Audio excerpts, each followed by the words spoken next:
Hello hello hello, good morning, good afternoon, good evening सगळ्यांना. आता आपण चालू करणार आहोत without investing any time part 3 and the last part of our lecture for chapter number 8. आता third part मध्ये आपण काय बघणार आहे? कंपनी ऑडिट रिलेटेड सगळ्या गोष्टी आपण आपल्या थर्ड पार्ट मध्ये बघणार आहोत. कंपनी ऑडिट रिलेटेड कोणकोणत्या गोष्टी आहेत बघा.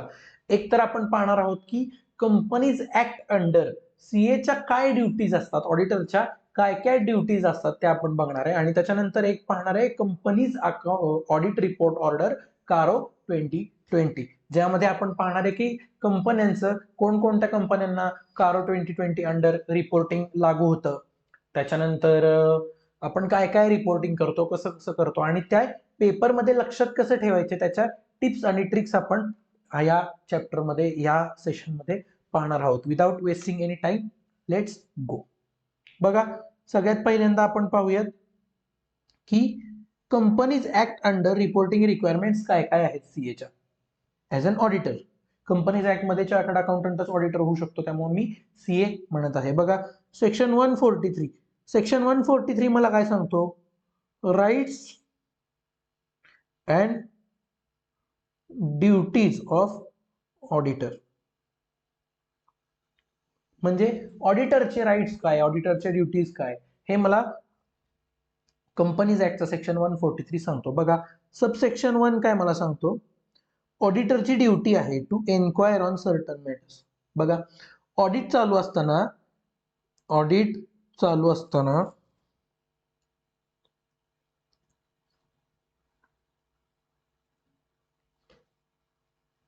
ऑडिटरची ड्युटी आहे की ह्या गोष्टींवरती त्यांनी एन्क्वायरी केली पाहिजे. बघा, कोणकोणत्या गोष्टींची एन्क्वायरी केली पाहिजे? Whether loans by company are properly secured and terms are prejudicial. बघा, काय आहे की जे लोन्स मी दिलेत, लक्षात घ्या, जे लोन्स मी दिलेत माणसांना, म्हणजे त्यांना बॅलन्स शीट मध्ये एक हेड असतो under loans and advances asset साइडला. बघा, जे पैसे मी ऍडव्हान्स केले आहेत, जे पैसे मी दिलेले आहेत, ते कसे पाहिजेत? इझिली रिकव्हरेबल पाहिजेत. त्यासाठी मी काहीतरी सिक्युरिटी घेतली पाहिजे. मग काही सिक्युरिटी घेतली का पहा. And whether terms are prejudicial. Prejudicial म्हणजे काय? डॅमेजिंग टू दी एंटिटी, म्हणजे आपली कंपनी. ज्या कंपनी, आता ज्या टर्म्स आहेत तुमच्या, ज्या लोनच्या टर्म्स तुम्ही डिसाईड केल्या असतील, त्या टर्म्स जर तुमच्यासाठी हानिकारक असतील तर त्या आपल्याला पॉइंट आउट करायच्या आहेत. का? कारण एकतर आपण लोन देतोय, जर ते सेक्युअर्ड नसेल तर त्याची टर्म्स तर प्रीजुडिशियल झालीच, म्हणजे मला हानी तर होणारच त्याची, बरोबर का? दुसरी गोष्ट, जर मीच लोन देतोय आणि त्या लोनच्या टर्म्स अशा असतील की ज्या मलाच हानी पोचवत असतील, याचा अर्थ त्या लोन मध्ये काहीतरी गडबड आहे. कारण मी लोन देतोय ह्याचा अर्थ मी काय करणार? मला त्यातनं मॅक्सिमम गेन व्हावा ह्या हिशोबाने मी लोन देतो, बरोबर आहे का? मग असं काय असेल तर मला त्याची एन्क्वायरी करायची. अजून कशा कशाची एन्क्वायरी करायची? बघा, whether transactions in form of book entries are prejudicial to the interest of company. म्हणजे ज्या तुमच्या बुक एंट्रीज आहेत, बुक एंट्रीज म्हणजे काय? ज्या जर्नल एंट्रीज तुम्ही केलेल्या आहेत, जर्नल एंट्रीज म्हणजे ज्या ट्रान्झॅक्शनच्या तुम्ही जर्नल एंट्रीज केल्या आहेत, त्यातल्या अशा एंट्रीज बाजूला काढायच्या की ज्या एंट्रीजला कोणत्याही व्हाउचरचा कोणताही सपोर्ट नाही. बघा, आपण काय करतो? जर्नल एंट्रीला सपोर्टिंग व्हाउचर आपल्याला पाहिजे, बरोबर का? म्हणजे एखादी एंट्री केली, एखादा एक्सपेन्स केला तर त्याला प्रूफ पाहिजे. जर प्रूफ असेल याचा अर्थ तो एक्सपेन्स जेन्युइन आहे. म्हणजे जेन्युइन एक्सपेन्सेस नाहीये ते बाजूला काढायचे. आणि वेदर त्या एक्सपेन्सेसमुळे माझ्या एंटिटीला काही तोटा होतोय का त्या जर्नल एंट्रीजमुळे, ते मला इन्क्वायरी करायची. त्याच्यानंतर weather company not being investment company sold assets at a value below it's cost. बघा, इन्व्हेस्टमेंट कंपनी, आता इन्व्हेस्टमेंट कंपनी काय आहे तुम्हाला थोडक्यात सांगतो. इन्व्हेस्टमेंट कंपनी काय असते की तिचं कामच असतं to invest to exit at proper time. म्हणजे काय? इन्व्हेस्टमेंट कंपनी काय करते? तुमच्या शेअर होल्डर्सचा पैसा इन्व्हेस्टमेंट कंपनी ही वेगवेगळ्या कंपनीच्या शेअर्समध्ये, बॉन्ड्समध्ये, डिबेंचर्समध्ये, अशा सिक्युरिटीज मध्ये इन्व्हेस्ट करत असते आणि जेव्हा वेळ होईल तेव्हा ती त्यातून बाहेर काढत असते. मग इन्व्हेस्टमेंट कंपनीसाठी नॉर्मल आहे मला पडलेल्या कॉस्टच्या आत शेअर्स विकणं. का? कारण जर लॉस होणार आहे एखाद्या इन्व्हेस्टमेंटमध्ये दिसत असेल तर मी विकणारच आहे. माझं कोअर काम जर इन्व्हेस्टमेंट असेल तर मला हे लागू होत नाही. पण जर माझं कोअर काम इन्व्हेस्टमेंटचं नाही आणि मी कोणतीही शेअर्सची व्हॅल्यू किंवा कोणतीही सिक्युरिटी कोणतीही माझी इन्व्हेस्टमेंट जर कॉस्टच्या पेक्षा खाली जाऊन विकली तर मला त्याची एन्क्वायरी करायची. का? कारण नॉर्मली मी माझी इन्व्हेस्टमेंट लॉस साठी करतच नसतो. तर मग मी लॉस मध्ये ती का विकली ह्याची मला एन्क्वायरी केली पाहिजे. कारण तिथं फ्रॉडचे किंवा तुमचे काहीतरी मिस स्टेटमेंटचे चान्सेस असतात. बघा अजून काय, whether loans by company are shown as deposits. बघा काय होतं, जर मी एखादं लोन दिलं, लोन जर मी एखादं दिलं असेल कंपनीनं तर ते लोन्स अंडरच क्लासिफाय व्हायला पाहिजे. ते डिपॉझिट म्हणून तुम्ही क्लासिफाय नाही करू शकत. का? कारण दोन्हीचं नेचर वेगळं आहे. बघा डिपॉझिटचं नेचर काय असतं लक्षात घ्या. डिपॉझिट कशासाठी करतो आपण, की इन केस माझं एखाद्या गोष्टीचं पेमेंट झालं नाही तर ते डिपॉझिट मधून ऍडजस्ट व्हावं म्हणून. लोनचं नेचरच वेगळे, डिपॉझिटचं नेचरच वेगळे. त्यामुळे लोन्स हे डिपॉझिट म्हणून क्लासिफाय नाही झाली पाहिजेत आणि डिपॉझिट हे लोन म्हणून क्लासिफाय नाही झाले पाहिजे. असं काही झालंय का बघा. Whether personal expenses are charge to revenue account, हे झालंय का बघा. पहिल्या लेक्चरमध्ये मी बघितलेलं मिस स्टेटमेंट कसं येऊ शकतं. जर तुम्ही पर्सनल एक्सपेन्सेस तुम्हाला रेव्हेन्यू म्हणून चार्ज केले, प्रॉफिट अँड लॉस अकाउंटला टाकले तर प्रॉब्लेम येऊ शकतो. मग असे काही प्रॉब्लेम्स असतील तर बघा हे मिस स्टेटमेंट आहे. Whether it is stated that shares are allotted for cash. जर इथं जर एखाद्या ठिकाणी लिहिलं असेल की आम्ही शेअर्स कॅश मधून दिलेत, लक्षात घ्या जनरली बँकेतून पैसा यायला लागतो शेअर्सचा. जर तुम्ही शेअरची अलॉटमेंट कॅश मधून केली असेल, सी जर बँक मध्ये तुमच्याकडे व्यवहार झाले तर दॅट इज द प्रूफ. पण जर बँक नसताना तुमचे व्यवहार झाले, कॅश मध्ये झाले, तर कॅशला शक्यतो प्रूफ असा ऍज काही आपल्याला मेंटेन ठेवता येत नाही. त्याला रिलायन्स थोडासा कमी असतो. कॅश मधल्या व्यवहारांना रिस्क जास्त असते, इनहेरिट रिस्क. तसं जर एखाद्या ठिकाणी लिहिलं असेल की शेअर्स आम्ही कॅशच्या अगेन्स्ट दिलेत तर मला काय बघायचंय, बघा की कॅश ऍक्च्युली मिळाली आहे का. जर कॅश मिळाली नाहीये, जर कॅश मिळाली नसेल ऍक्च्युली तर ज्या फिगर्स मला आउटस्टँडिंग किंवा रिसिवेबल अशा दिसतात कॅपिटलमध्ये त्या करेक्ट आहेत का आणि मिसलिडिंग नाही आहेत ना हे मला चेक करायचं आहे. बघा जर शेअरची अलॉटमेंट कॅशमध्ये केली असेल तर बघा कॅश ऍक्च्युली आली आहे का. जर कॅश आली असेल तर ओके, नसेल आली तर बघा की ज्या फिगर्स मी बॅलन्स शीटमध्ये दाखवल्यात ऍज अ कॅपिटल त्या मला प्रॉपरली दाखवल्या गेल्या आहेत का आणि मिसलिडिंग तर नाहीत ना, ही एन्क्वायरी मला करायची आहे.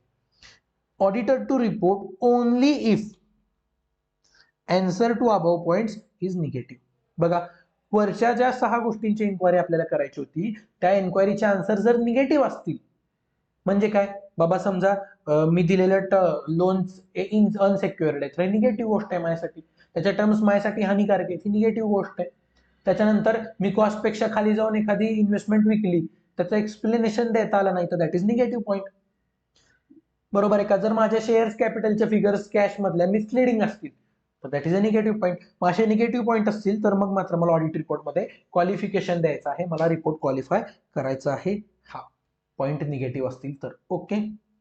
बघा सेक्शन 143(2) मला काय सांगतो, subsection 2 auditor to report to members in general meeting and report to state whether company affairs have been shown as per FRF and give true and fair view as under the rule of 11 companies act rules 2014. थोडक्यात मला काय करायचंय, 143(1) मला सांगतो की एक certain matters आहेत त्यावर तुम्हाला इन्क्वायरी केली पाहिजे, ते 6 मॅटर्स. सबसेक्शन 2 मला सांगतो की रिपोर्ट मला जनरल मीटिंग मध्ये सांगायचं आहे, दाखवायचं आहे, म्हणजे रीड आउट करायचं आहे जनरल मीटिंग मध्ये, अॅन्युअल जनरल मीटिंग जी होईल त्याच्यात. त्या रिपोर्टमध्ये काय असलं पाहिजे, तुमचं ओपिनियन असलं पाहिजे about statement of affairs of company. जे आपण दुसऱ्या सेशनमध्ये ओपिनियन ड्राफ्ट केलं ते ओपिनियन मला त्या रिपोर्टमध्ये क्लिअरली मेन्शन करायचं आहे. सबसेक्शन 3 सांगतो की माझी ड्युटी आहे रिपोर्ट करायची. बाबा काय काय रिपोर्ट करायची ड्युटी आहे माझी. ऑडिटर्स रिपोर्टमध्ये काय काय असलं पाहिजे बघा.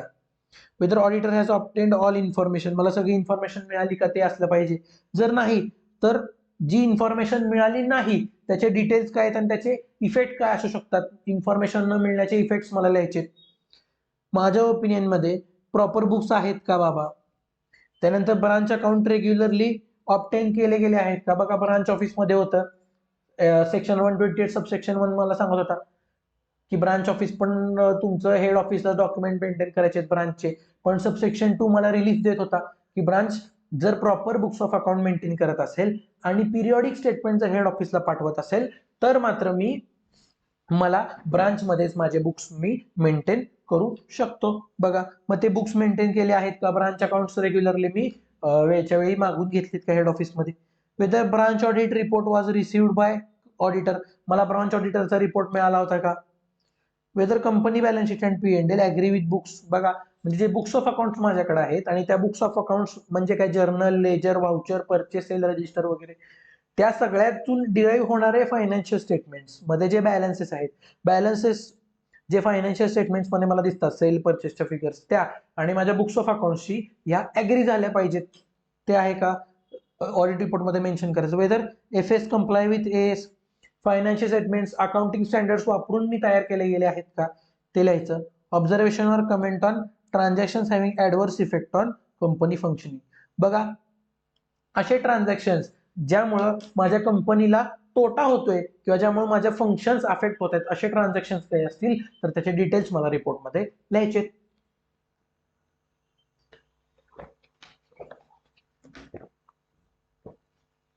काही डिस्क्वालिफाईड डिरेक्टर्स आहेत का, आता हा सेक्शन आहे तुम्हाला एसपीओएम मध्ये,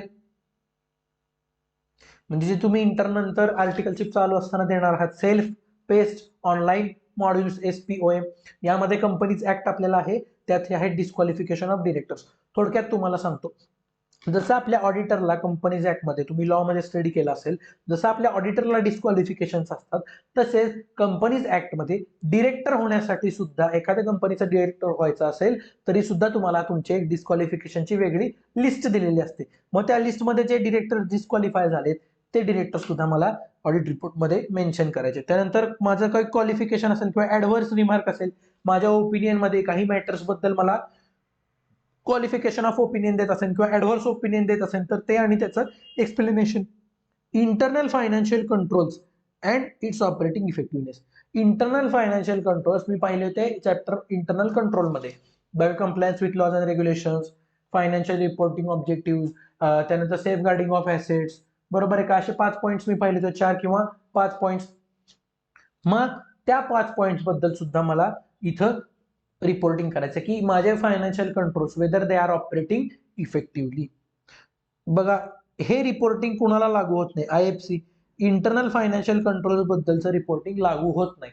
कुणाला लागू होत नाही, OPC, small company, private company, with private company असेल तर टर्नओव्हर 50 कोटीपेक्षा आत पाहिजे, अँड बघा अँड इथं प्रचंड महत्वाचं आहे, आणि borrowing at any point of time 25 कोटीपेक्षा कमी पाहिजे, 25 कोटी सुद्धा चालणार नाही. बघा आयएफसी वरचं रिपोर्टिंग मला करावं लागतं. Whether financial controls, internal financial controls are designed and implemented and are operating effectively as per the policies and procedures of the companies, हे रिपोर्टिंग मला करावं लागतं. पण हे रिपोर्टिंग लागू होत नाही, कुणाला लागू होत नाही, ओपीसी, स्मॉल कंपनी आणि private limited company, private company जिचं टर्नओव्हर आहे माझा 50 कोटीपेक्षा आत, आणि जे तुमचं बॉरोइंग आहे at any point of time, any point of time during previous financial year, जर तुमच्या फायनान्शियल इयर मध्ये 25 कोटीपेक्षा आत तुमचे बॉरोइंग असतील, 25 कोटीच्या आत, 25 कोटी सुद्धा चालत नाही, त्याच्या आतच पाहिजे, असे जर बॉरोइंग्स असतील at any point of time plus तुमचा टर्नओव्हर 50 कोटीपेक्षा आत असेल तर तुम्हाला, तर अशा कंपनीचं रिपोर्टिंग तुम्हाला आयएफसीचं करावं लागत नाही, बाकी सगळं करावं लागतं, फक्त आयएफसीच्या रिपोर्टिंगसाठी हे एक्झम्पशन आहे. ओपीसी, स्मॉल कंपनी आणि प्रायव्हेट कंपनी विथ टर्नओव्हर 50 कोटीपेक्षा कमी and borrowings at any point of time 25 कोटीपेक्षा कमी. ओके, आणि अदर मॅटर्स असे काही बाकीचे थोडेफार मॅटर्स दिले ज्याच्यावरती मला रिपोर्टिंग करावं लागतं, ते दिलेत रूल 11 मध्ये, rule 11 of car companies audit and auditors rule 2014. त्यामध्ये काय काय सांगितलंय, disclosure of impact of pending litigation, company under काही पेंडिंग लिटिगेशन असतील कंपनीमध्ये, म्हणजे कंपनीवरती अशा केसेस पडल्यात की ज्याच्या अजून रिझल्ट द्यायचे आहेत, असे पेंडिंग काही लिटिगेशन असतील तर त्याचे इम्पॅक्ट मला ॲज अन ऑडिटर रिपोर्टमध्ये डिस्क्लोज करायचे. Provision of long term contract loss including derivative contract, बघा डेरिव्हेटिव्ह कॉन्ट्रॅक्ट काय असतात, डेरिव्हेटिव्ह कॉन्ट्रॅक्ट म्हणजे काय? Derivative contract is a speculative contract. Derivative contract मध्ये काय असतं? फ्युचर्स आणि ऑप्शन्स असतात. ह्याच्या डिटेल्समध्ये मी जास्ती जात नाही, पण थोडक्यात सांगतो. जर मला एक मिनिट पाणी पितो.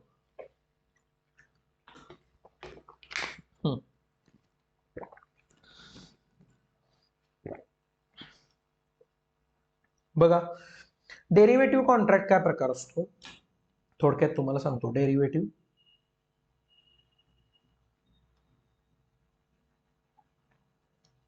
पहा, फास्ट ट्रॅक असल्यामुळे मी जास्त घुसू शकत नाही ह्याच्यात, पण मी सांगतो तरी पण. डेरिव्हेटिव्ह कॉन्ट्रॅक्ट काय असतं लक्षात घ्या. लेट्स से स्टील काय आहे, आज स्टीलचा दर आहे 100 रुपये लेट्स से पर केजी. आज आहे ₹100 पर केजी. काय आहे की मला एक कॉन्ट्रॅक्ट येणार आहे माझ्या कंपनीला 3 महिन्यानंतर, जिथं मला भरपूर स्टील लागणार आहे. लेट्स से 1,00,000 किलोग्राम मला स्टील लागणार आहे. तर मी काय, आणि मला काय समजा, मला काय भीती आहे की ह्या 100 रुपयाची किंमत 3 महिन्यानंतर हेच स्टील मला मिळेल समजा 150 रुपये पर केजी. बघा, ही मला भीती आहे की ह्याची प्राइस वाढेल. बघा सर, तुम्ही म्हणाल मग सर एवढं करण्यापेक्षा, एवढी झकमारी करण्यापेक्षा काय करा तुम्ही, ते सरळ स्टॉक मध्येच का नाही ठेवत 3 महिन्याच्या? नाही बाळांनो, कारण स्टीलला मेंटेन करावं लागतं. स्टील समजा 3 महिन्यात गंजलं, काय झालं तर लॉस आहे माझा सगळा, बरोबर. पण आता काय झालंय, आत्ता 100 रुपये केजी, पण मी आत्ता नाही घेऊन ठेवू शकत, मला 3 महिन्यानंतर स्टील लागणार आहे. पण मला भीती आहे की 3 महिन्यानंतर स्टीलची किंमत 150 रुपयापर्यंत जाईल. मग मी काय करतो, एक सप्लायर बघतो. सप्लायर, या सप्लायर सोबत मी काय करतो, एक कॉन्ट्रॅक्ट साइन करतो. काय साइन करतो की मी 3 महिन्यानंतर तुझ्याकडून 1,00,000 किलो स्टील परचेस करेन at a price of ₹100 per KG. समजलं का? समजलं का? सर तुम्ही म्हणाले ह्या त्या सप्लायरला काय फायदा, 3 महिन्यानंतर किंमत 150 रुपये होणार आहे, मग सप्लायरला काय फायदा? बाळांनो बघा, दोघांनाही फायदा आहे. कसा फायदा? जर हे स्टील 100 रुपये पर केजीच राहिलं तर काहीच प्रॉब्लेम नाही. जर हे स्टील 150 रुपये केजी झालं, 150 रुपये, तर लक्षात घ्या 3 महिन्यानंतर स्टीलची किंमत असणार आहे 150 रुपये. पण मी कॉन्ट्रॅक्ट करताना या माणसाशी कसं केलंय, 100 रुपयानं, मग मला फायदा झाला, सप्लायरला लॉस झाला. का? कारण 150 रुपयाची वस्तू बिचारा 100 रुपयातच देईल मला 3 महिन्यानंतर. हा फायदा झाला मला. पण हे 150 रुपये होईल हा काय, दिस इज अंदाज. हा अंदाज माझा खोटाही ठरू शकतो. मग जर हा अंदाज खोटा ठरला, समजा 1.5 महिन्यानंतर या स्टीलची किंमत झाली 90 रुपये, 90 रुपये झाली, तर आता ह्याचा फायदा होणार आणि आपला तोटा होणार. कसं? कारण 90 रुपयाची वस्तू मी 3 महिन्यांनी 100 रुपयाला घेणार, म्हणजे 10 रुपये मी जास्त देणार.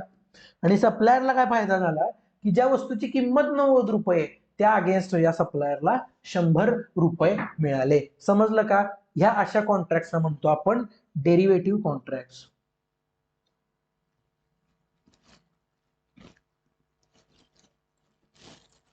ह्या कॉन्ट्रॅक्टचे 2 प्रकार असतात. एक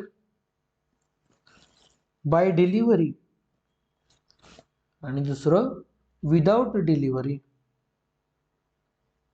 आता जे आपण उदाहरण पाहिलं ते बाय डिलिव्हरी आहे. आता विदाउट डिलिव्हरी काय असतं हे मी रेग्युलर बॅच मध्ये एक्सप्लेन करेन. विदाउट डिलिव्हरी काय असतं की मला स्टील नको, मी प्राइजेस वरती नेगोशिएट करतो, म्हणजे मी काय करतो, जुगार करतो, सट्टा करतो. विदाउट डिलिव्हरी म्हणजे काय, मी ऍक्च्युअली खरेदी करणार नाही तुला. पण जर समजा त्या दिवशी, आता कसं असतं थोडक्यात तुम्हाला सांगतो, आता विदाउट डिलिव्हरी पण निघालाचा वेळ, तर आता सांगतो विदाउट डिलिव्हरी काय प्रकार असतो. मी काय करतो, मी स्टील ऍक्च्युअली खरेदी करण्याच्या ऐवजी मी जुगार लावतो. काय जुगार लावतो की बघ 3 महिन्यानंतर स्टीलची किंमत 150 रुपये होईल, जर स्टीलची किंमत 150 रुपये झाली तर मी तुला वरचे 50 रुपये देणार. जुगार. मी म्हणतोय की स्टीलची किंमत 150 रुपये होईल, समोरचा म्हणतोय की नाही ती 100च रुपये राहील. तर मग आम्ही असं पैज लावतो थोडक्यात. आणि जो काही डिफरन्स असेल तो, आता 150 रुपये झाली तर मी त्याला 50 रुपये देणार, बरोबर. जर 100च्या खाली आली समजा तर तो मला 10 रुपये देणार, मी त्याला 10 रुपये देणार, जे व्हॉट एव्हर जे असेल ते. समजलं का? जर 150 रुपये झाली किंमत स्टीलची तर जो म्हणत होता 100 रुपये राहील किंमत, आता त्याचं म्हणणं तर खोटं ठरलं, मग तो उरलेले 50 रुपये मला देणार. पण जर हीच किंमत झाली 90 रुपये तर हे बघा माझं म्हणणं खोटं ठरलं. हा काय म्हणे स्टीलची प्राइस कमी होणार आहे, मी म्हणतो स्टीलची प्राइस वाढणार आहे. मग आता जर कमी झाली तर माझं म्हणणं खोटं ठरलं, मग मी त्याला 100 आणि 90 मधला 10 रुपये डिफरन्स देणार. दॅट इज अ जुगार. हे असतं विदाऊट डिलिव्हरी. आता हे विदाऊट डिलिव्हरी मी थोडक्यात सांगितलंय. समजलं तर ठीक आहे, नाही समजलं सोडून द्या, फक्त विषय निघाला म्हणून सांगितलं, हे काय पेपरला येणार नाही. बघा, मग जर अशा तुमच्या डेरिव्हेटिव्ह कॉन्ट्रॅक्ट्समध्ये किंवा लॉंग टर्म कॉन्ट्रॅक्ट्समध्ये लॉस होणार असतील तर ते लॉसेस सुद्धा मला रिपोर्ट करायचे. Delaying in transfer funds to IPF. बघा, आयपीएफ मध्ये 7 वर्षानंतर मला फंड्स ट्रान्सफर करायचे असतात जर डिव्हिडंड वगैरे कोणी क्लेम केला नाही, काय केला नाही तर. मग असे मला ट्रान्सफर करणाऱ्या काही अमाऊंट मध्ये जर डिले झाला असेल तर तो डिले पण मला लिहायचा आहे. Whether management has disclosed all funds regarding amounts paid to intermediary to invest or advance further or received as intermediary to invest or advance further. बघा, हे पण मला रिपोर्टिंग करायचंय. काय असतं तुम्हाला सांगतो. हे पण एक उदाहरण देतो की ह्या क्लॉजचा अर्थ काय, ह्या क्लॉजचा पॉइंट काय आहे. काय विषय होतो बाळांनो, की मी कंपनी आहे, बरोबर, मी इंडियात आहे, बरोबर, आणि मला काय आहे, मला एका बाहेरच्या कंपनीत इन्व्हेस्ट करायचंय. लेट्स से युएसए नको धरायला, आपण काय करू, आपण झेक मध्ये मला करायचं. झेक म्हणजे काय, झेकोस्लोवाकिया.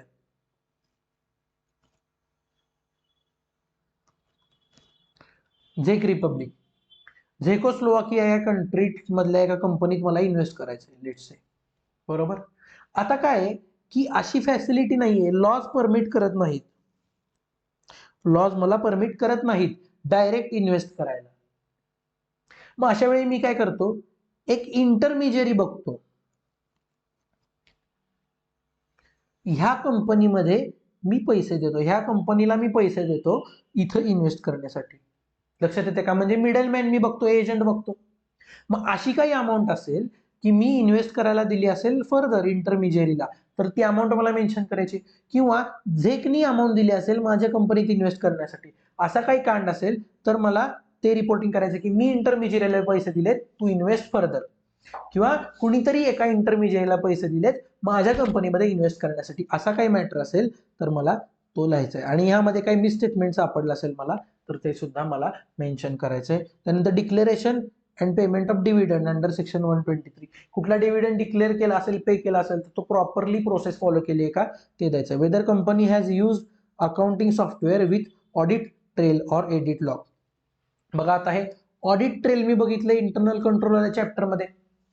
मला काय रिपोर्टिंग करायचंय की बाबा कंपनीनी ऑडिट ट्रेल, जिथं रेकॉर्ड मेंटेन केलं जातं, एंट्रीज कोणी केल्या, कशा अल्टर केल्या, कोणत्या अमाऊंटने अल्टर केल्या, विथ ऑथरायझेशन, विदाउट ऑथरायझेशन, हा लॉग जिथं मेंटेन केला जातो, हे रेकॉर्ड जिथं मेंटेन केला जातो, अशी अकाउंटिंग सिस्टीम माझी एंटिटी फॉलो करत आहे का. बरं, ती असेल फॉलो करत तर ती टॅम्पर्ड नाही ना, म्हणजे ते कुणी त्याला रेकॉर्ड अनऑथराइज चेंज करायचा प्रयत्न केला नाही ना, आणि प्रिझर्व केले का कंपनीने as per statutory requirements for record retention. बघा, म्हणजे कंपनीचा ऍक्ट जे सांगतो तुम्हाला की 5 वर्ष रिटेन करा, 10 वर्ष, व्हॉट एव्हर, आता काय सांगतो ते मला माहितीये, पण कंपनीचा ऍक्ट जर सांगत असेल की इतके इतके वर्ष हे रेकॉर्ड मेंटेन केलं पाहिजे, तर त्या पद्धतीने ते रेकॉर्ड मेंटेन केलं आहे का. जर ऑडिट ट्रेल वाला अकाउंटिंग सिस्टीम फॉलो केली असेल तर ती टॅम्पर्ड नाही ना, आणि जर मेंटेन केली असेल तर ती प्रिझर्व केली आहे का ऍज पर कंपनीज ऍक्टचे रिक्वायरमेंट.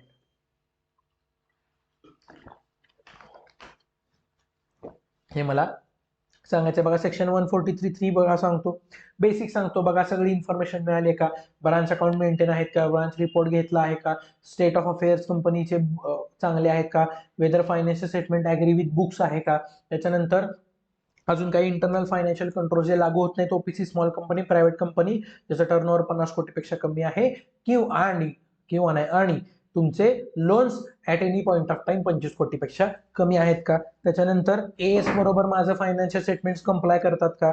त्यानंतर काही क्वालिफिकेशन, डिरेक्टरचे डिस्क्वालिफिकेशन आहेत का, ऍडव्हर्स रिमार्क्स काही आहेत का, आणि अदर पॉईंट्स मध्ये मला बघायचे पेंडिंग लिटिगेशनचे इम्पॅक्ट, डेरिव्हेटिव्ह कॉन्ट्रॅक्ट्स आणि लॉंग टर्म कॉन्ट्रॅक्टचे लॉसेस. त्यानंतर IEPF ला पैसे टाकायला डिले झाला आहे का. त्यानंतर जर फंड्स मी इंटरमिजिएटला दिले असतील दुसऱ्या कंपनीत इन्व्हेस्ट करायला, किंवा दुसऱ्या कंपनीने दिले असतील माझ्यात इन्व्हेस्ट करायला, तर असे काही फंड्स आहेत का आणि त्यात मी स्टेटमेंट आहे का ते. आणि शेवट डिव्हिडंड, आणि त्यानंतर ऑडिट ट्रेलवाली सिस्टीम मेंटेन केली आहे का, जर केली असेल ती टॅम्पर्ड नाही ना, आणि प्रिझर्व केली आहे का ऍज पर कंपनीज ऍक्ट. एवढं मला रिपोर्ट करायचं आहे ऑडिट रिपोर्टमध्ये कंपल्सरी बघा. त्यानंतर सेक्शन 143(11) काय म्हणतो मला, काही अदर मॅटर्स जर गव्हर्नमेंटनी सांगितले की ह्यावरती ऑडिटरनी रिपोर्ट केलं पाहिजे, तर ते मॅटर सुद्धा मला ऑडिट रिपोर्टमध्ये मेन्शन करावे लागतील. आणि सेक्शन 143 सबसेक्शन 12 जो आहे फ्रॉड रिपोर्टिंग वरती, हा मला काय सांगतो, सेक्शन 143(12) आणि रूल 13 हे दोन्ही मिळून मला काय सांगतात की जर तुम्हाला एखादा फ्रॉड कंपनीमध्ये सापडला, इफ फ्रॉड आयडेंटिफाईड, तर मला बघायचे फ्रॉडची अमाऊंट किती आहे. जर फ्रॉडची अमाऊंट 1 कोटीपेक्षा कमी असेल तर मला बोर्ड ऑफ डिरेक्टर्सला किंवा ऑडिट कमिटीला रिपोर्ट करायचे. कधी? 2 दिवसात, म्हणजे 2 days of identifying fraud.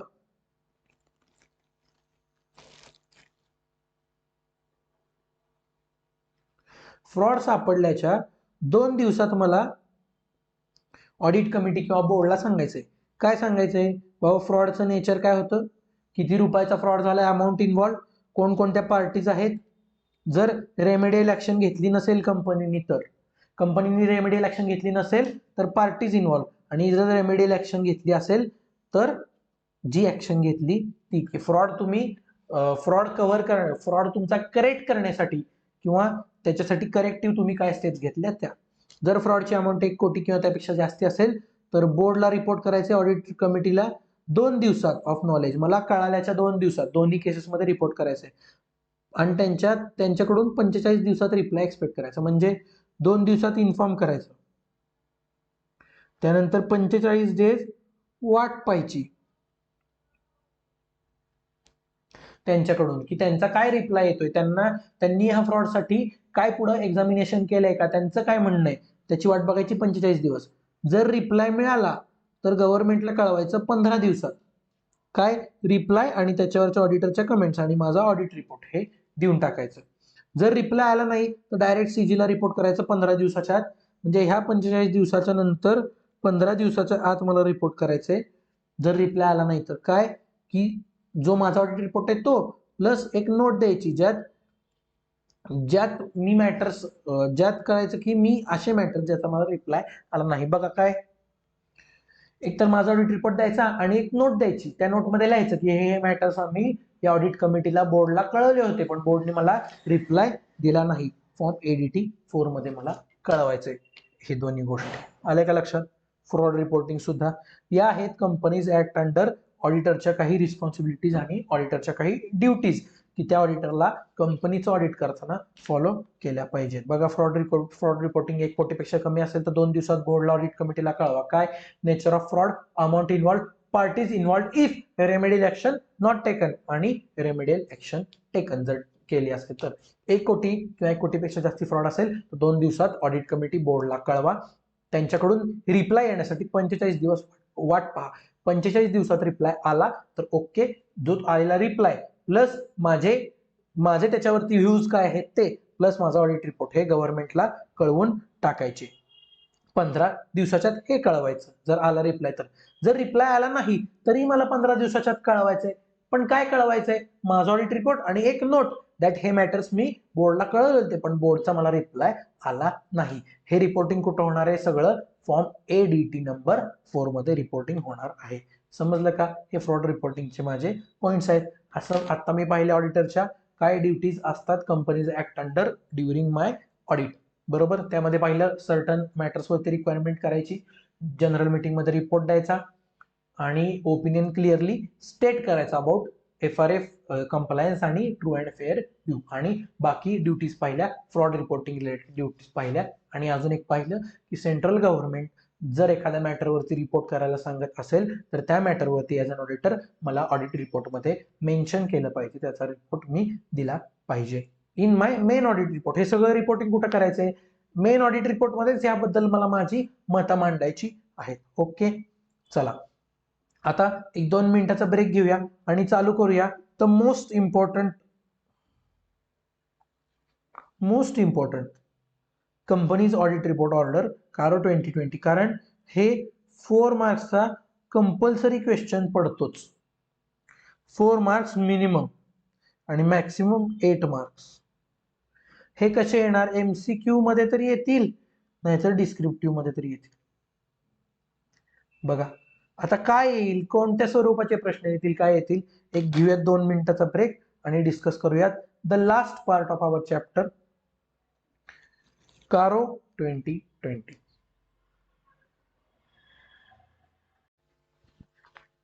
Hello, welcome back after the break.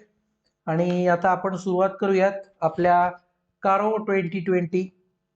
बघा, companies auditors report order 2020 that is CARO 2020. Most important, मी ब्रेकच्या आधी सांगितलेलं तसं मिनिमम 4 ते 8 मार्काचा माझा इम्पॉर्टन्स याला आहे 125 मार्काच्या पेपरपैकी. सो केअरफुली, काळजीपूर्वक लक्ष द्यायचंय. बघा आता काय असतंय, एक सेकंड.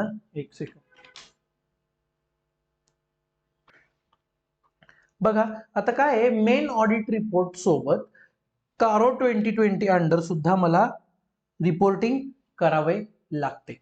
आता कसं रिपोर्टिंग करावं लागतं? बाबा काही लिस्टेड कंपनीज किंवा बाकी काही कंपनीज आहेत, एक स्पेसिफिक क्लास ऑफ कंपनी सोडलं तर बाकीच्यांना आपल्याला नॉर्मल ऑडिट रिपोर्ट सोबत कारो 2020 अंडर सेपरेट रिपोर्टिंग आपल्याला करावं लागतं.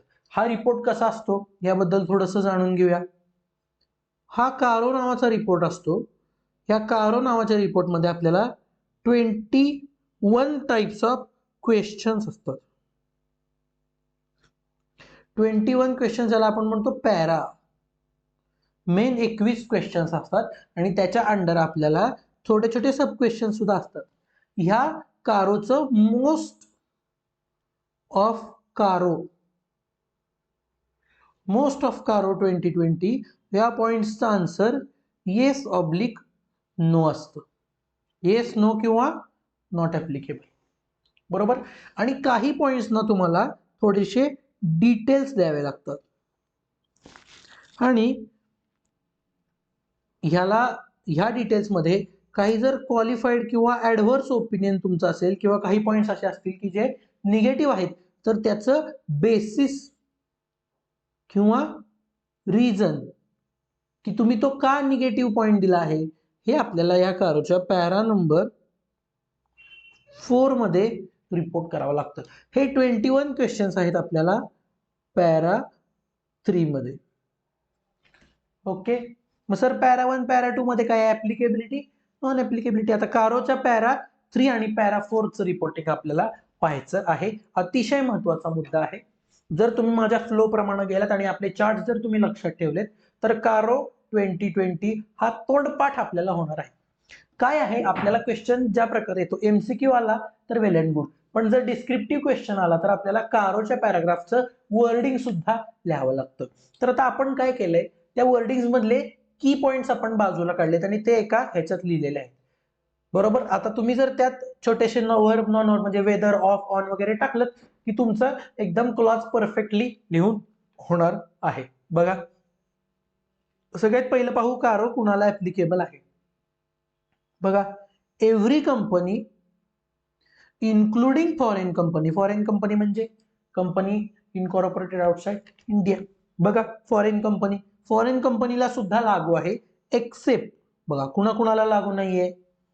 बँकिंग कंपनीला कारो नॉट ऍप्लिकेबल, इन्शुरन्स कंपनीला नॉट ऍप्लिकेबल, सेक्शन 8 कंपनी ज्याला आपण म्हणतो NPO, not for profit organisation, ओपीसीला नाही, स्मॉल कंपनीला नाही, आणि महत्वाचं बघा प्रायव्हेट कंपनी, अशी प्रायव्हेट कंपनी जी सबसिडरी किंवा होल्डिंग नाही ऑफ अ पब्लिक कंपनी, म्हणजे प्रायव्हेट कंपनी जी एकतर कंपनीला होल्ड करत नाही किंवा पब्लिक कंपनीची सबसिडरी नाही, अशी प्रायव्हेट कंपनी जिचं paid up share capital plus reserve and surplus, ज्याला मी म्हणे शेअर होल्डर्स फंड, तुम्ही जर एफएम झाला असेल तुम्हाला तर share holders fund, share capital plus reserve and surplus is less than equal to 1 CR. बघा,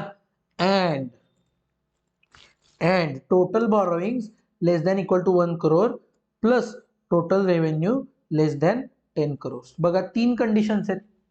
म्हणजे तुम्ही जर नीट ऑब्झर्व केलं तर अगदी मोठ्या कंपन्या म्हणजे बँकिंग, हे बघा कोण कोण एक्सक्लूड केलंय, banking, insurance, section 8, OPC, small company, बरोबर.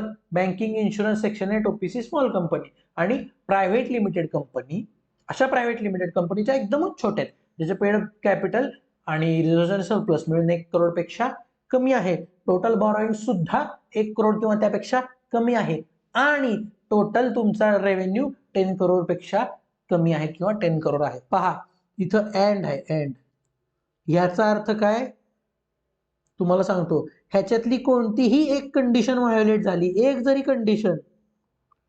एक कंडिशन जरी व्हायोलेट झाली तरी कारो 2020 मध्ये मला रिपोर्टिंग करावं लागतं. समजलं का? कारो 2020 मध्ये मला तरी सुद्धा रिपोर्टिंग करावं लागतं. म्हणजे जर पेडअप कॅपिटल प्लस रिझर्व्ह 1 कोटीच्या वर गेले पण बाकी दोन्ही आत आहेत तरी कारो लागणार. तुमचं बाकी दोन्ही आते पण लोन्स तुमचे 1 crore पेक्षा वर गेले, लागणार कारो. दोन्ही आते पण टर्नओव्हर 10 crore क्रॉस केला, कारो कंपल्सरी लागणार. कारो एक्सक्लूड करायचा असेल तर तिन्ही कंडिशनच्या आत तुम्ही बसला पाहिजे. बघा संपलं. सो ह्या लोकांना कारो लागत नाही. आता बाकी सगळ्या लोकांना कॅरो लागतो. विदाउट वेस्टिंग एनी टाइम आपण जाऊया पॅरा नंबर 3 मध्ये. बघा पॅरा 3 पासून आपण कारोच्या रिपोर्टिंगची सुरुवात करूया. आता कारोचं रिपोर्टिंग लक्षात ठेवायचं असेल तर एकदम साधी सिंपल गोष्ट आहे. तुमची जी बॅलन्स शीट आहे, balance sheet,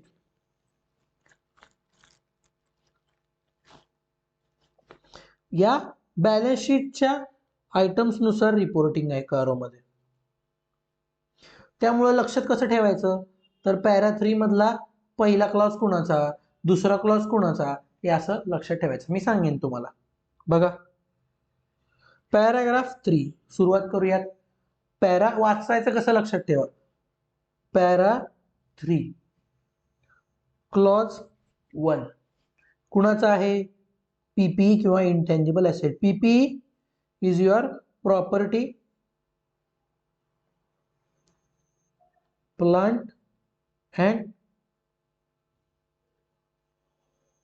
equipments, property plants and equipments which is your PPE. Para 3 clause 1 वाचायचं कसं बघा. Para 3 clause 1 PPE intangible assets लक्षात ठेवायचं. Para 3 clause 1 PPE, para 3 clause 1 PPE intangible asset. त्यातला सबक्लॉज ए, त्याचा सबक्लॉज मोठा आहे. काय म्हणतो subclause, quantitative details of PPE and conditions. बघा कशाला लागू आहे. सबक्लॉज बी म्हणतो proper records of intangible assets. बघा लक्षात कसं ठेवायचं. पॅरा 3 क्लॉज 1 सबक्लॉज छोटा आहे, सबक्लॉज मोठा आहे म्हणतो क्वांटिटेटिव्ह डिटेल्स ऑफ पीपीई, आणि त्याच्यानंतर बी म्हणतो डिटेल्स ऑफ इंटेंजिबल ॲसेट्स. बघा हे पेपरमध्ये कसं लिहायचं.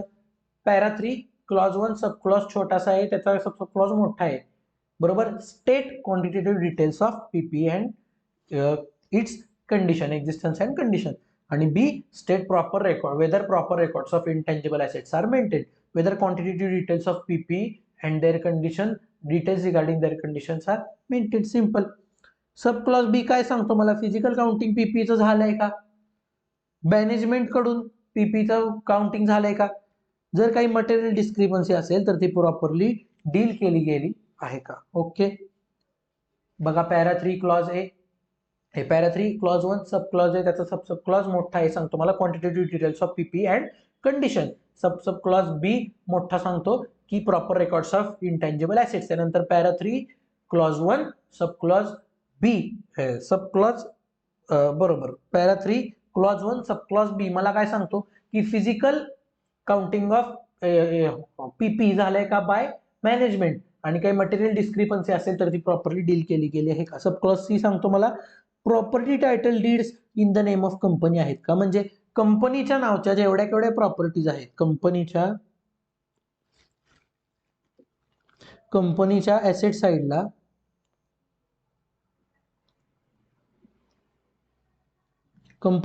साइडला दिसणाऱ्या पीपी मधल्या ज्या इमूवेबल प्रॉपर्टीज आहेत त्या इमूवेबल प्रॉपर्टीज कंपनीच्या नावावर आहेत का.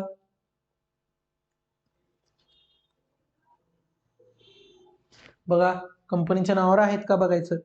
जर नसतील, इफ नॉट, तर डिटेल्स द्यायचे. काय डिटेल्स द्यायचे, प्रॉपर्टीचं डिस्क्रिप्शन, कुठली प्रॉपर्टी, ऍड्रेस काय, त्याची ग्रॉस कॅरिंग अमाऊंट म्हणजे WDV तुमची, त्यानंतर कुणाच्या नावावर हेल्ड आहे, कंपनीच्या नावावर नाही तर कुणाच्या नावावर होल्ड करताय, तो एम्प्लॉई आहे का डिरेक्टर आहे का रिलेटिव्ह आहे, त्याच्यानंतर त्याचं पिरियड ऑफ होल्डिंग म्हणजे किती दिवस झालं कंपनी होल्ड करते, आणि जर कंपनीच्या नावावरती का नाहीये, नसेल तर का नाहीये ते, आणि काय लिटिगेशन पेंडिंग असतील तर त्या लिटिगेशन सुद्धा मला मेन्शन करायचे. बघा सब क्लॉज डी मला काय सांगतो की पीपीचं रिव्हॅल्युएशन झालंय का, पीपी किंवा इंटेंजिबल ऍसेट्सचं रिव्हॅल्युएशन माहिती आहे तुम्हाला, अपवर्ड किंवा डाउनवर्ड होतं.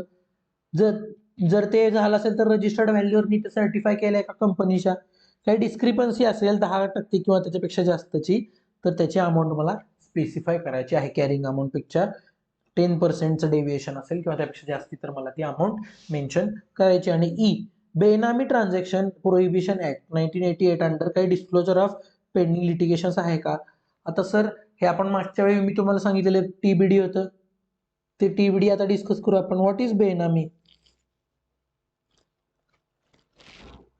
बेनामी काय प्रकार आहे पहा,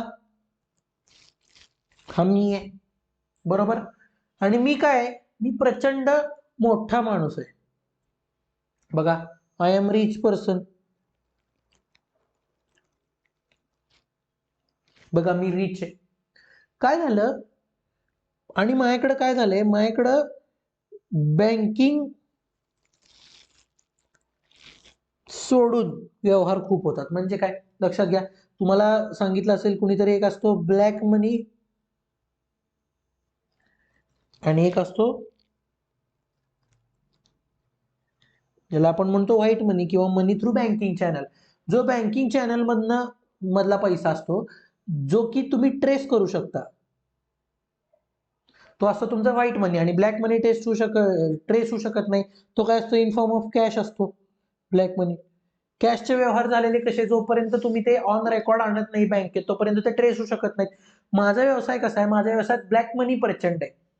आणि लक्षात घ्या, मी जर कुठली जमीन घेतली, आजकाल जमीन वगैरे जर घेत असाल तुम्ही आणि त्याची व्हॅल्यू जर जास्ती असेल, तुम्हाला तिथं पॅन मेन्शन करावा लागतो. पॅन इन्कम टॅक्स मध्ये तुमच्या झाला असेल तर तुम्हाला माहित असेल, तिथं मला पॅन मेन्शन करावा लागतो. आता जर पॅन मेन्शन केला तर माझ्या नावावरती ती प्रॉपर्टी येणार आहे, ती इन्कम टॅक्सच्या डिपार्टमेंटला आता दिसणार आहे की ह्या माणसानी एवढी एवढी प्रॉपर्टी खरेदी केलेली आहे. म्हणजे डिपार्टमेंट काय लागणार, हात धुवून माझ्या मागे लागणार डिपार्टमेंट, बरोबर का, हे डिपार्टमेंट. आता मी काय करतो, काय झालं, आता हा ब्लॅक मनी मी ठेवू तर शकत नाही, मला कुठेतरी इन्व्हेस्ट केला पाहिजे. का ठेवू शकत नाही, कारण माझ्याकडं हे बघा पैशाला रिस्क खूप असते कॅशला. मग मी काय करतो, ते इन्व्हेस्ट करतो. पण इन्व्हेस्ट करताना माझ्या नावावरती इन्व्हेस्ट करत नाही. का, कारण माझ्या नावावर इन्व्हेस्ट केलं तर मला पॅन द्यावा लागेल. पॅन द्यावा लागला की मला डिपार्टमेंटच्या लक्षात येईल की माझ्याकडे एवढी मोठी जमीन आहे, आणि डिपार्टमेंटला मला हिशोब द्यावा लागेल, ज्यामध्ये अनडिस्क्लोज्ड इन्कम अंडर माझं इन्कम डिपार्टमेंट असेस करेल आणि मला 70% 100% टॅक्स लावेल, तेवढीच पेनल्टी लावेल, जेल लावेल. बरोबर. मग मला माझ्या नावे इन्कम तर ठेवायचंच आहे, मला माझ्या नावाची प्रॉपर्टी तर ठेवायची. मग मी काय करतो, मी एक जमीन मला जी घ्यायची आता समजा मला जमिनी घ्यायच्या तर मी काय करतो, अशी माणसं निवडतो काही, बघा, आणि त्यांच्या नावे जमिनीत पैसे घालतो, त्यांच्या नावे जमिनी खरेदी करतो मी, बरोबर. म्हणजे पहा, जमिनी यांच्या नावावर आहेत, पण फायदा कुणाला होतो, मला होतो. आता ह्यामध्ये काय असतं, एक असतं बेनिफिशियल ओनर नावाची कन्सेप्ट असते. बेनिफिशियल ओनर म्हणजे काय, की ह्या जमिनी आहेत दुसऱ्याच्या नावावरती, पण त्याचे अल्टिमेट बेनिफिट्स कोणाला मिळत आहेत, तर मला मिळणार आहेत. का, कारण ती माझ्या सोर्सनी तयार झालेली आहे. या प्रॉपर्टीजना काय म्हणतात, बेनामी प्रॉपर्टीज. बेनामी म्हणजे काय, ह्या माणसांचं, ही माणसं फार रिमोट एरिया मधली आपण बघतो, किंवा ज्यांना काहीच कळत नाही वगैरे, असं म्हणजे अशी माणसं की जी इन सबस्टन्स तुम्ही पाहिलं तर ह्या जमिनी खरेदी करू शकत नाहीत, अशी लोक ती असतात, बरोबर का. किंवा फेक पण माणसं असतात. ह्या काय, बेनामी प्रॉपर्टीज आहेत. बेनामी प्रॉपर्टीमध्ये काय असतं, बेनामीदार एक असतो आणि बेनिफिशियल ओनर असतो. बेनामीदार म्हणजे ज्याच्या नावावरती ती बेनामी प्रॉपर्टी रजिस्टर्ड आहे. बेनामी प्रॉपर्टी म्हणजे काय, की प्रॉपर्टी आहे दुसऱ्याच्या नावावर, पण बेनिफिट्स दुसराच घेतो त्याच्यातून. अल्टिमेटली ती जर तुम्ही इन सबस्टन्स पाहिलं तर ती प्रॉपर्टी ज्याला बेनिफिट्स मिळत आहेत त्याची आहे, लक्षात घ्या. सो दॅट इज अ बेनामी प्रॉपर्टी ट्रान्झॅक्शन ऍक्ट, बेनामी ट्रान्झॅक्शन प्रोहिबिशन ऍक्ट. या प्रॉपर्टीजला आळा घालण्यासाठी आलेला ऍक्ट. मग आता ह्या ऍक्ट अंडर जर माझ्यावरती काही केसेस चालू असतील तर त्याचे पण डिटेल्स येणार. बघा, लक्षात कसं ठेवायचं. कारो para 3 clause 1 sub clause A, त्याचा सब क्लॉज मोठा ए सांगतो quantitative details of PPE and condition. Sub clause मोठा बी सांगतो मला proper details of intangible assets. Para 3 clause 1 sub clause B मला सांगतो, काय मला सांगतो sub clause B, physical counting of PPE by the management.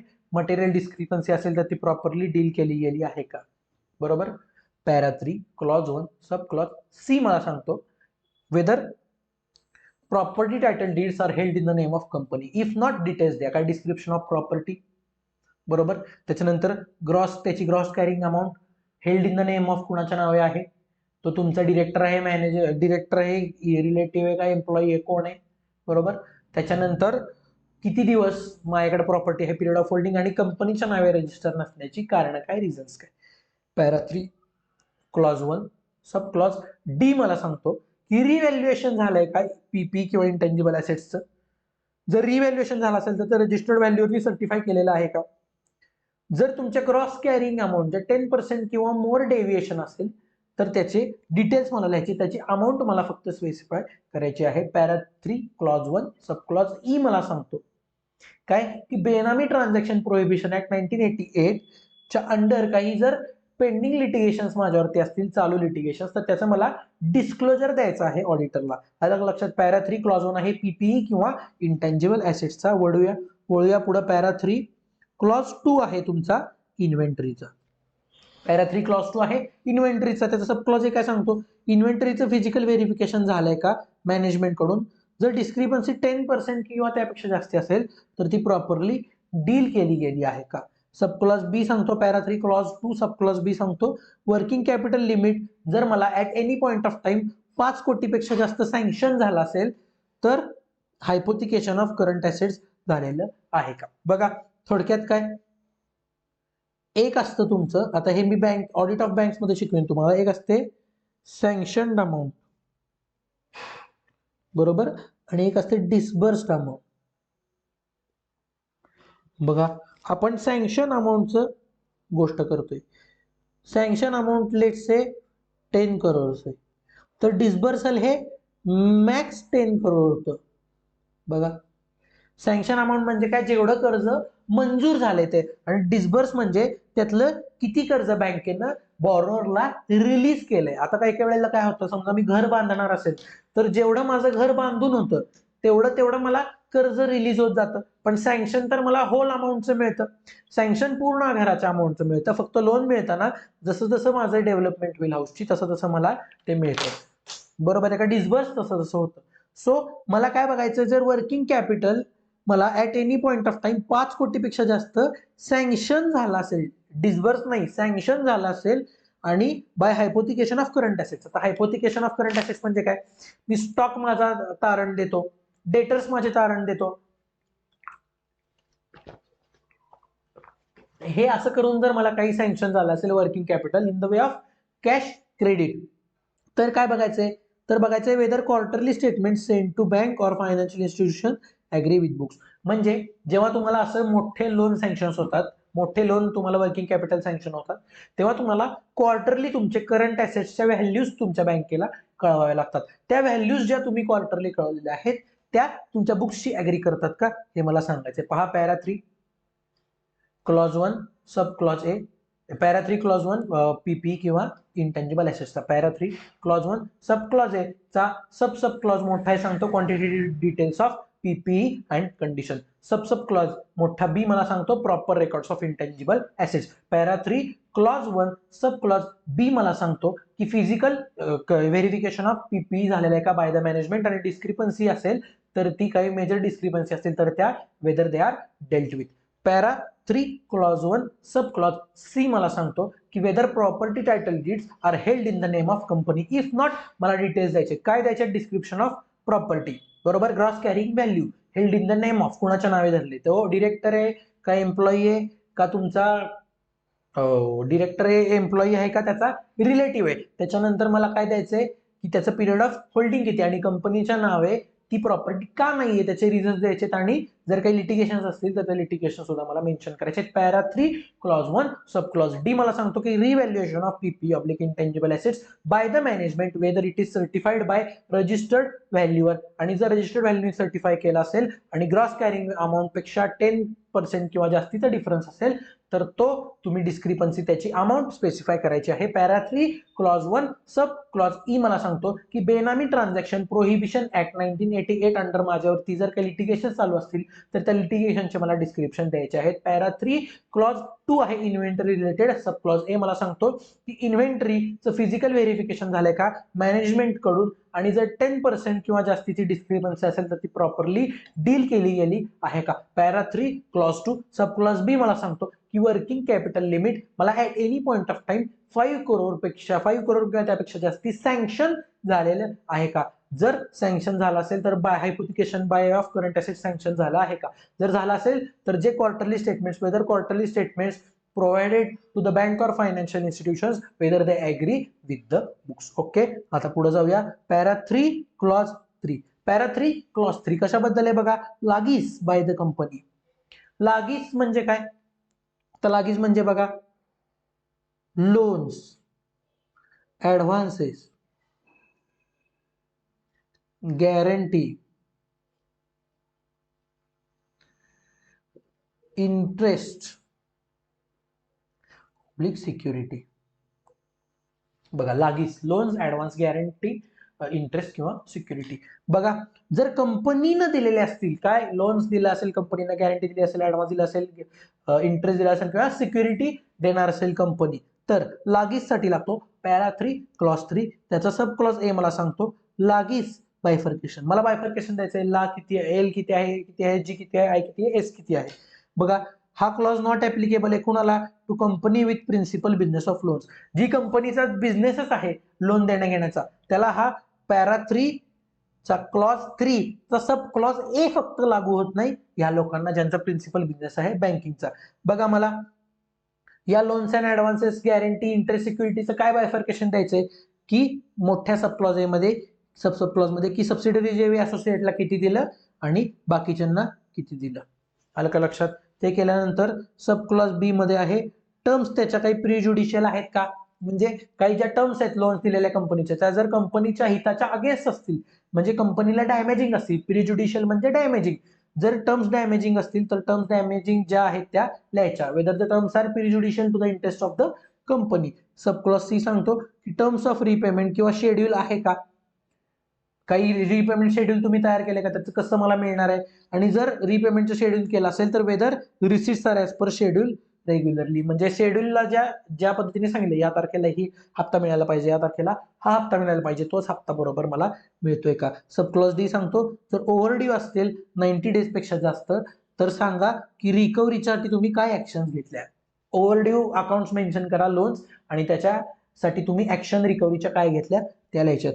E clause बघा छोटा ई क्लॉज कुणाला लागू नाहीये छोटा ई क्लॉज लागू नाहीये to company with principal business of loans. बघा पॅरा 3 क्लॉज 3 चा सब क्लॉज ए सुद्धा लोन वाल्या कंपनीला लागू नाहीये आणि पॅरा 3 क्लॉज 3 चा सब क्लॉज ई सुद्धा लोन देणाऱ्या कंपनीला लागू नाहीये. ते काय म्हणतायत, लोन जर एखादं एक्सटेंड केला असेल, रिन्यू केला असेल टू पे प्रिव्हियस लोन, तर त्याची अमाऊंट आणि त्याचं पर्सेंटची टोटल.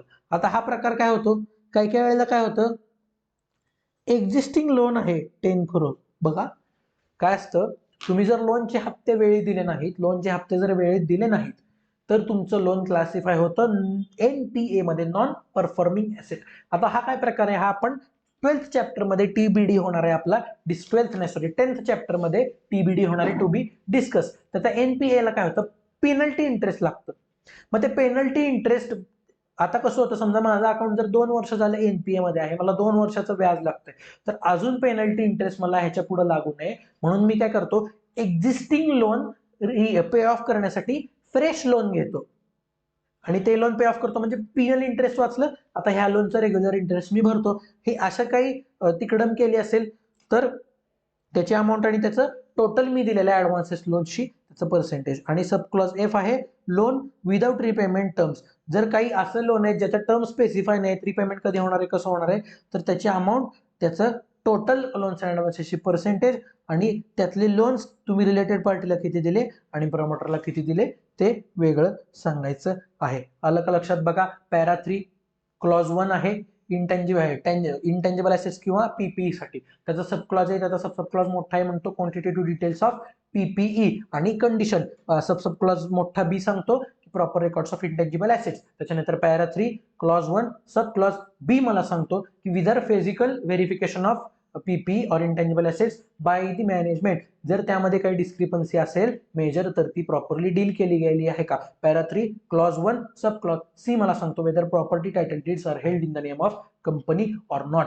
जर नसतील तर डिटेल्स द्या. काय description of property, gross carrying amount held in the name of कोण आहे, तो एम्प्लॉई आहे का डिरेक्टर आहे का रिलेटिव्ह आहे, त्याच्यानंतर पिरियड ऑफ होल्डिंग किती आणि कंपनीच्या नावे ती प्रॉपर्टी नसल्याचं कारण. त्याच्यामध्ये लिटिगेशन्स काय असतील तर लिटिगेशन्स पण मेन्शन करायचे. Para 3 clause 1 sub clause D मला सांगतो रिव्हॅल्युएशन ऑफ पीपी ऑब्लिक इंटेंजिबल ऍसेट्स जर झालं असेल तर ते रजिस्टर्ड व्हॅल्यूनी सर्टिफाय केलं आहे का.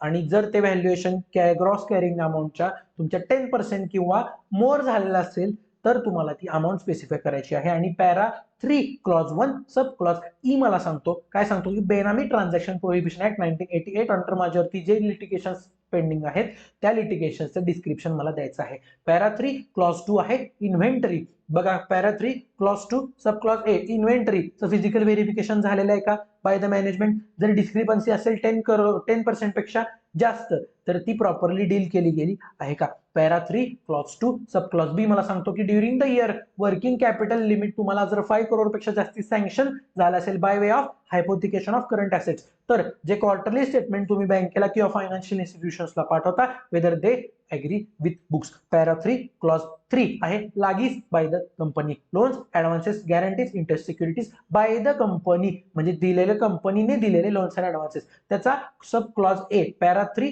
क्लॉज 3 सब क्लॉज ए हा लागू नाही कुणाला, अशा बँका ज्यांचा प्रिन्सिपल बिझनेसच लोन देण्याचा आहे.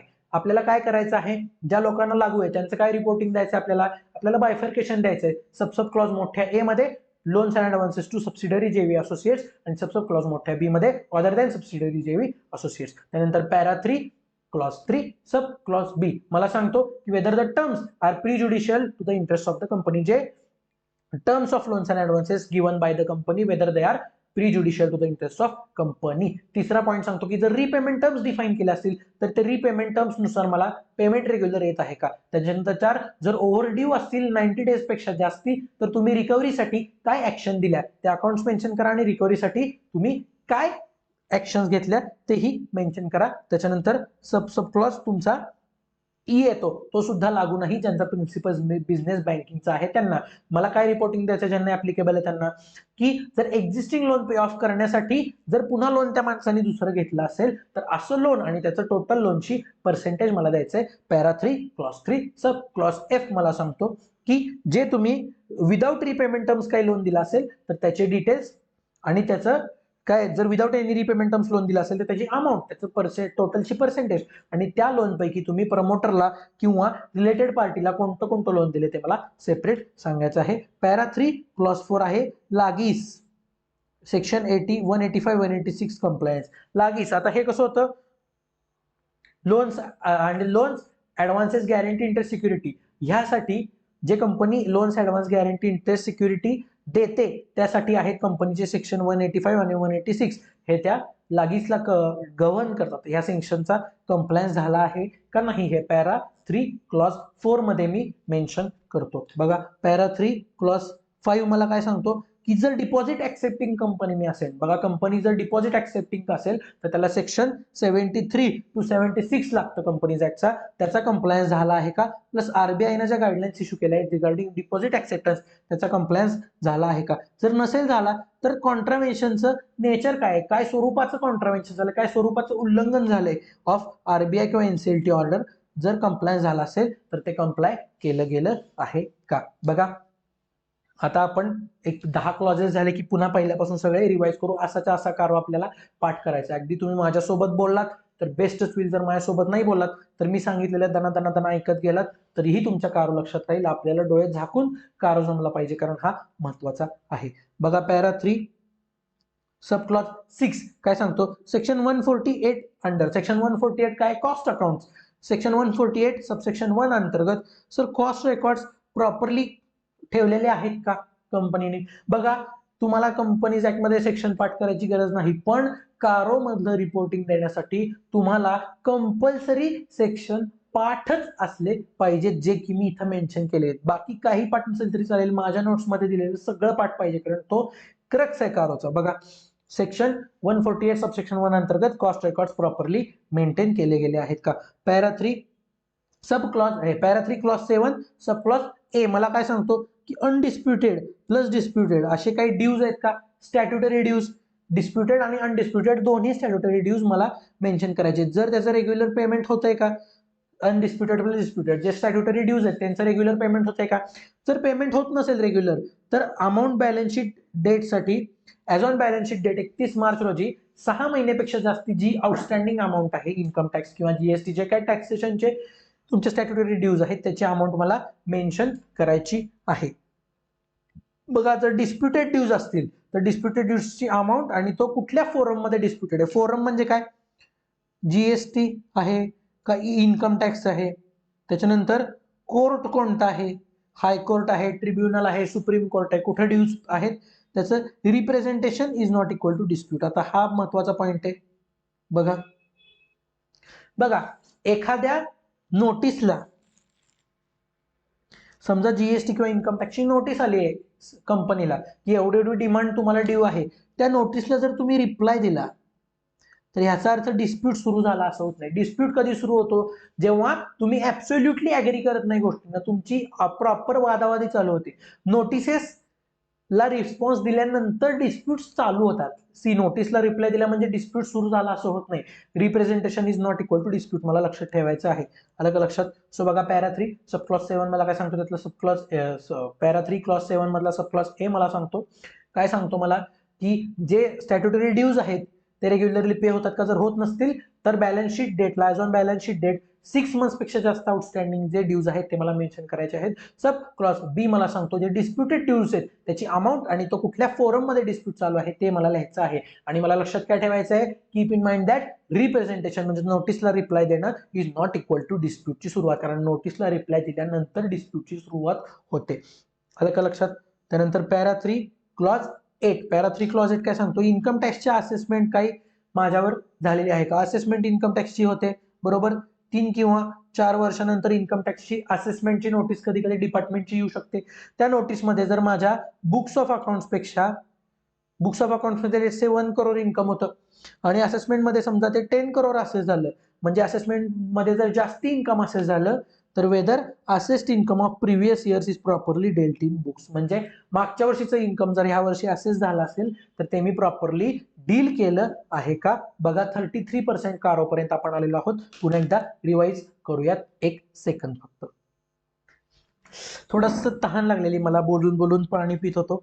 सो बघूया आपण 33% कारोपर्यंत आलो आहे. Para 3 clause 1 sub clause A sub clause मोठा ए मला सांगतो quantitative details of PPE maintain केले आहेत का and their condition sub para 3 clause 1 sub clause A sub clause मोठा बी मला सांगतो proper records of intangible assets para 3 clause 1 sub clause B मला सांगतो physical verification of PP by the management झालेलं आहे का आणि मटेरियल डिस्क्रिपन्सी असेल तर प्रॉपरली डील केली गेली आहे का para 3 clause 1 sub clause C मला सांगतो whether property title deeds are held in the name of company if not details द्यायचे काय description of property gross carrying amount held in the name of तो कोण आहे बाबा डिरेक्टर आहे employee का रिलेटिव्ह आहे त्याच्यानंतर पिरियड ऑफ होल्डिंग किती आणि कंपनीच्या नावे ती जागा का नाही त्याचे रिझन्स मला द्यायचे त्याच्यामध्ये पेंडिंग लिटिगेशन सुद्धा मी इन्क्लूड करणार आहे para 3 clause 1 sub clause D मला सांगतो तुमचं revaluation of PPE oblique intangible assets झालेला आहे का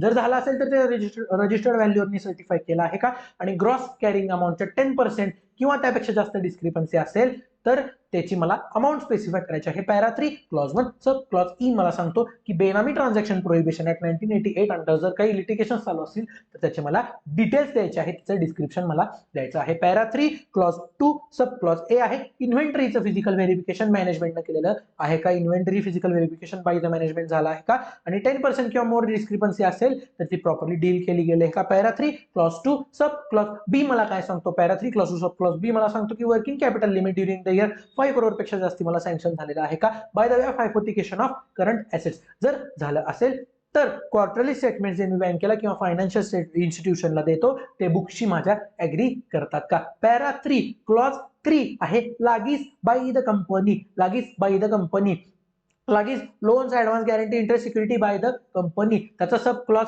ए मला सांगतो जो की नॉट ऍप्लिकेबल आहे for the companies who have principal business of loans त्यामध्ये मला काय द्यायचंय बायफर्केशन ऑफ लागीस द्यायचंय की त्यातलं सब क्लॉज मोठ्या ए मध्ये द्यायचंय की ते तुमचं सबसिडरी जेवी असोसिएटला किती दिले आणि सब क्लॉज मोठ्या बी मध्ये अदर दॅन सबसिडरी जेवी असोसिएटला किती दिलेलं आहे para 3 clause 3 sub clause B मला सांगतो की whether terms of loans advances interest guarantee security are prejudicial the interest of the company para 3 clause 3 sub clause C मला सांगतो की रिपेमेंट टर्म्स जर डिफाईन झाले असतील तर त्याप्रमाणे पेमेंट येत आहे का para 3 clause 3 sub clause D मला काय सांगतो की जर 90 मला असे अकाउंट्स मेन्शन करायचे जे 90 डेज पेक्षा जास्त ओव्हरड्यू आहेत आणि त्याच्या रिकव्हरीसाठी मी काय ऍक्शन दिल्यात तेही मला लिहायचं आहे para 3 clause 3 sub clause E not applicable to principal lending business असलेल्या कंपनीज मला काय द्यायचंय की एक्झिस्टिंग लोन पे करण्यासाठी नवीन लोन कोणी काढला असेल तर ती अमाऊंट आणि त्याचं टोटलची पर्सेंटेज मला द्यायचं आहे para 3 clause 3 sub clause E मला सांगतो की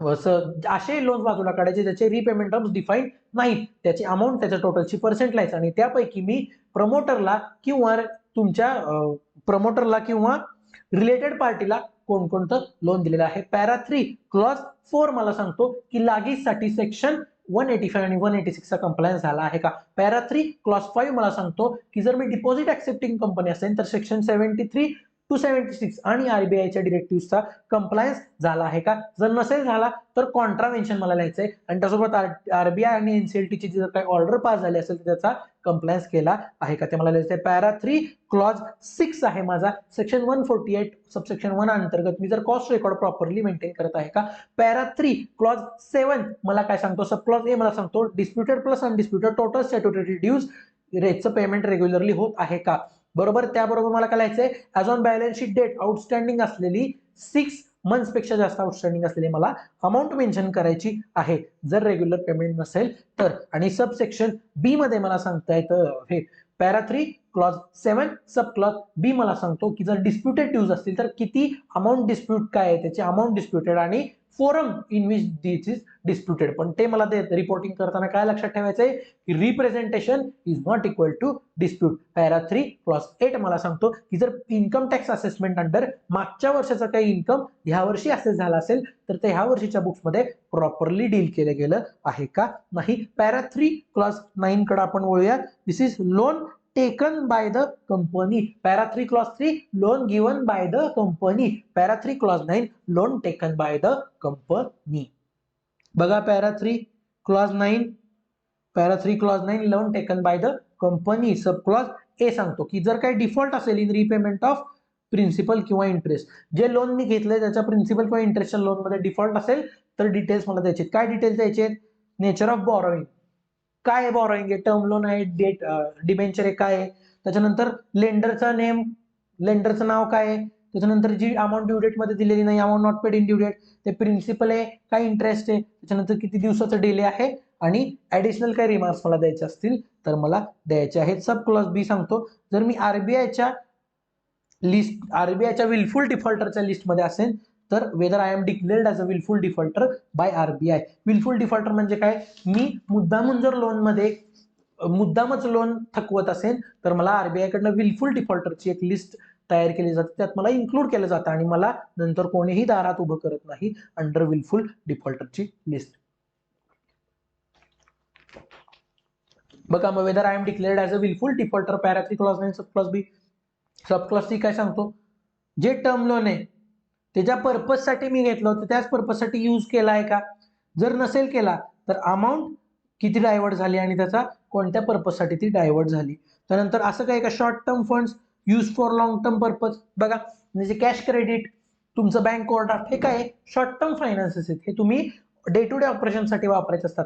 त्या फायनान्सचा यूज करून जर तुम्ही लॉंग टर्म काही परचेस केला म्हणजे फिक्स असेट वगैरे तर ते कशात परचेस केला आणि त्याची अमाऊंट किती डायव्हर्ट केली ते लिहायचंय. सब क्लॉज ही सांगतो की सबसिडरी जेवी असोसिएट माझी सबसिडरी जेवी असोसिएटचं ऑब्लिगेशन फुलफिल करण्यासाठी मी काही लोन घेतलं आहे का? जर ते घेतलं असेल तर काय ऑब्लिगेशन होता आणि त्याची अमाऊंट काय आहे.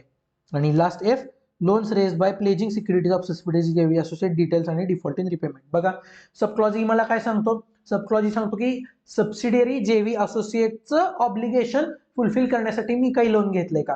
आणि सब क्लॉज एफ मला सांगतो की सबसिडियरी जेवी असोसिएट्सच्या सिक्युरिटीज प्लेज करून मी काही लोन घेतलं आहे का. जर केला असेल तर त्याचे डिटेल्स आणि जो काही डिफॉल्ट झालाय त्याच्या रिपेमेंट मध्ये तो डिफॉल्ट मला लिहायचा आहे. Para 3 clause 9 loans bye the company. बघा पुढं para 3 clause 10 sub clause A मला काय सांगतो? आयपीओ एफपीओ मध्ये IPO initial public offer, FPO public further public offer मधले जे पैसे मी गोळा केले ते त्या पर्पज साठीच यूज केले आहेत का? त्यात काय डायव्हर्जन झालंय का? डायव्हर्जन असेल तर नेचर ऑफ कॉन्ट्राव्हेन्शन काय झालं आणि रेमेडियल ऍक्शन. त्याच्यानंतर प्रायव्हेट प्लेसमेंटच्या थ्रू, प्रेफरन्शियल अलॉटमेंट, कन्व्हर्टेबल डिबेंचर्सच्या थ्रू जर मला काही पैसे मिळाले असतील तर त्यासाठी सेक्शन 42 सेक्शन 62 चा कंप्लायन्स केला आहे का? ज्या पर्पजसाठी अमाऊंट रेज केली त्याच्यासाठी यूज केलाय का? जर नाही तर अमाऊंट आणि जो नॉन कंप्लायन्स आहे तो मला द्यायचा आहे. बघा प्रायव्हेट प्लेसमेंट, प्रेफरन्शियल अलॉटमेंट आणि कन्व्हर्टेबल डिबेंचर्स अंडर जर काही मी रेज केली असेल अमाऊंट तर सेक्शन 42 62 चा कंप्लायन्स झालाय का? नसेल तर त्याचा नेचर आणि amount of non compliance, nature plus काय नॉन कंप्लायन्स झालाय तो. बघा आता थोडी पटपट रिव्हिजन करू. पॅरा 3 क्लॉज 1 काय? पीपी इंटेंजिबल ऍसेट्स बरोबर. त्याच्यानंतर para 3 clause 2 sub clause A inventory, sub clause B तुमचा working capital sanction. Para 3 clause 3 आहे लागीस by the company. Para 3 clause 4 आहे लागीस साठी सेक्शन 185 186 चा कंप्लायन्स. पॅरा 3 क्लॉज 5 आहे पॅरा 3 क्लॉज 5 तुमचा आहे डिपॉझिट ऍक्सेप्टिंग कंपनी सेक्शन 73 76 चा कंप्लायन्स, 73 टू 76 चा compliance. Para 3 sub clause para 3 clause 6 आहे section 148 1 under cost records maintain केले आहेत का? पॅरा 3 क्लॉज 7 आहे तर सब क्लॉज ए आहे तुमचा टोटल ड्यूज. जर ते ओव्हर ड्यू असतील तर 6 मंथ पेक्षा जास्त बॅलन्स शीट डेटचे मेन्शन करायचे. बी मध्ये आहे तुमचं डिस्प्युटेड ड्यूज असतील तर नेचर आणि त्याचा नेचर, अमाऊंट आणि फोरम बरोबर. त्यात मला लक्षात ठेवायचं representation is not equal to dispute. Para 3 clause 8 आहे असेसमेंट झालेलं इन्कम बरोबर, ते मी प्रॉपरली डील केलं गेलं आहे का प्रिव्हियस इयर असेसमेंटचं. पॅरा 3 क्लॉज 9 मला सांगतो loans taken by the company. Sub clause आहे the default in payment repayment of principal किंवा इंटरेस्ट काही झाला आहे का? जर झाला असेल तर मला नेचर ऑफ बॉरोइंग, त्याच्यानंतर लेंडरचं नाव, त्याच्यानंतर जी अमाऊंट ड्यू डेट मध्ये भरली गेली नाही ती, त्यांचा वेदर इट इज प्रिन्सिपल काय इंटरेस्ट आहे, त्याच्यानंतर किती दिवसाचा डिले झाला आणि काही रिमार्क मला द्यायचे असतील तर. पॅरा 9 चा सब क्लॉज बी मला सांगतो whether I am declared as a wilful defaulter by the Reserve Bank of India. त्याच्यानंतर सी टर्म लोन साठी जे काय टर्म लोन ज्या पर्पजसाठी वापरलं त्या पर्पजसाठी यूज केलाय का? जर नसेल केला तर जी अमाऊंट डायव्हर्ट केली आहे आणि तिचा पर्पज काय होता. डी आहे जर शॉर्ट टर्म फंड्स मी लॉंग टर्म फायनान्ससाठी वापरत असेल तर मला नेचर आणि अमाऊंट लिहायचे. त्याच्यानंतर जर मी सबसिडियरी जेवी असोसिएटचं ऑब्लिगेशन सॅटिस्फाय करण्यासाठी लोन घेत असेल तर मला त्या लोनचं मला काय लिहायचंय, त्या लोनचं नेचर आणि अमाऊंट लिहायचंय मला. आणि लास्ट सबसिडियरी जेवी असोसिएट्सच्या सिक्युरिटीज मी सबसिडियरी जेवी असोसिएटच्या सिक्युरिटीज प्लेज करून जर मी काही लोन घेतला असेल तर ते नेचर आणि त्याच्यामध्ये जर नॉन रिपेमेंट झाला असेल तर त्याचे डिटेल्स मला द्यायचे आहेत. पॅरा 3 क्लॉज 10 सब क्लॉज ए आहे आयपीओ एफपीओ साठी. IPO FPO initial public offer, further public offer मध्ये जर तुम्हाला काही पैसा मिळाला असेल तर तो ज्या पर्पजसाठी रेज केला त्या पर्पजसाठी तो अप्लाय झाला आहे का. जर अप्लाय झाला नसेल तर जर डायव्हर्जन झाला असेल तर कॉन्ट्राव्हेन्शन आणि रेमेडियल ऍक्शन मला द्यायचे आहे. सब पॅरा 3 क्लॉज 10 सब क्लॉज बी मला सांगतो की preferential allotment, private placement, convertible debentures under जर काही पैसे मी रेज करत असेल तर सेक्शन 42 आणि सेक्शन 62 चा कंप्लायन्स मी केलेला आहे का. जर कंप्लायन्स केला असेल तर जे पर्पजसाठी रेज केले त्या पर्पजसाठी यूज झाला आहे का. जर यूज झाला नसेल तर जी अमाऊंट आणि त्याचं नॉन कंप्लायन्स काय झाला आहे तो नॉन कंप्लायन्स मला मेन्शन करायचा आहे. पुढे जाऊया पॅरा 3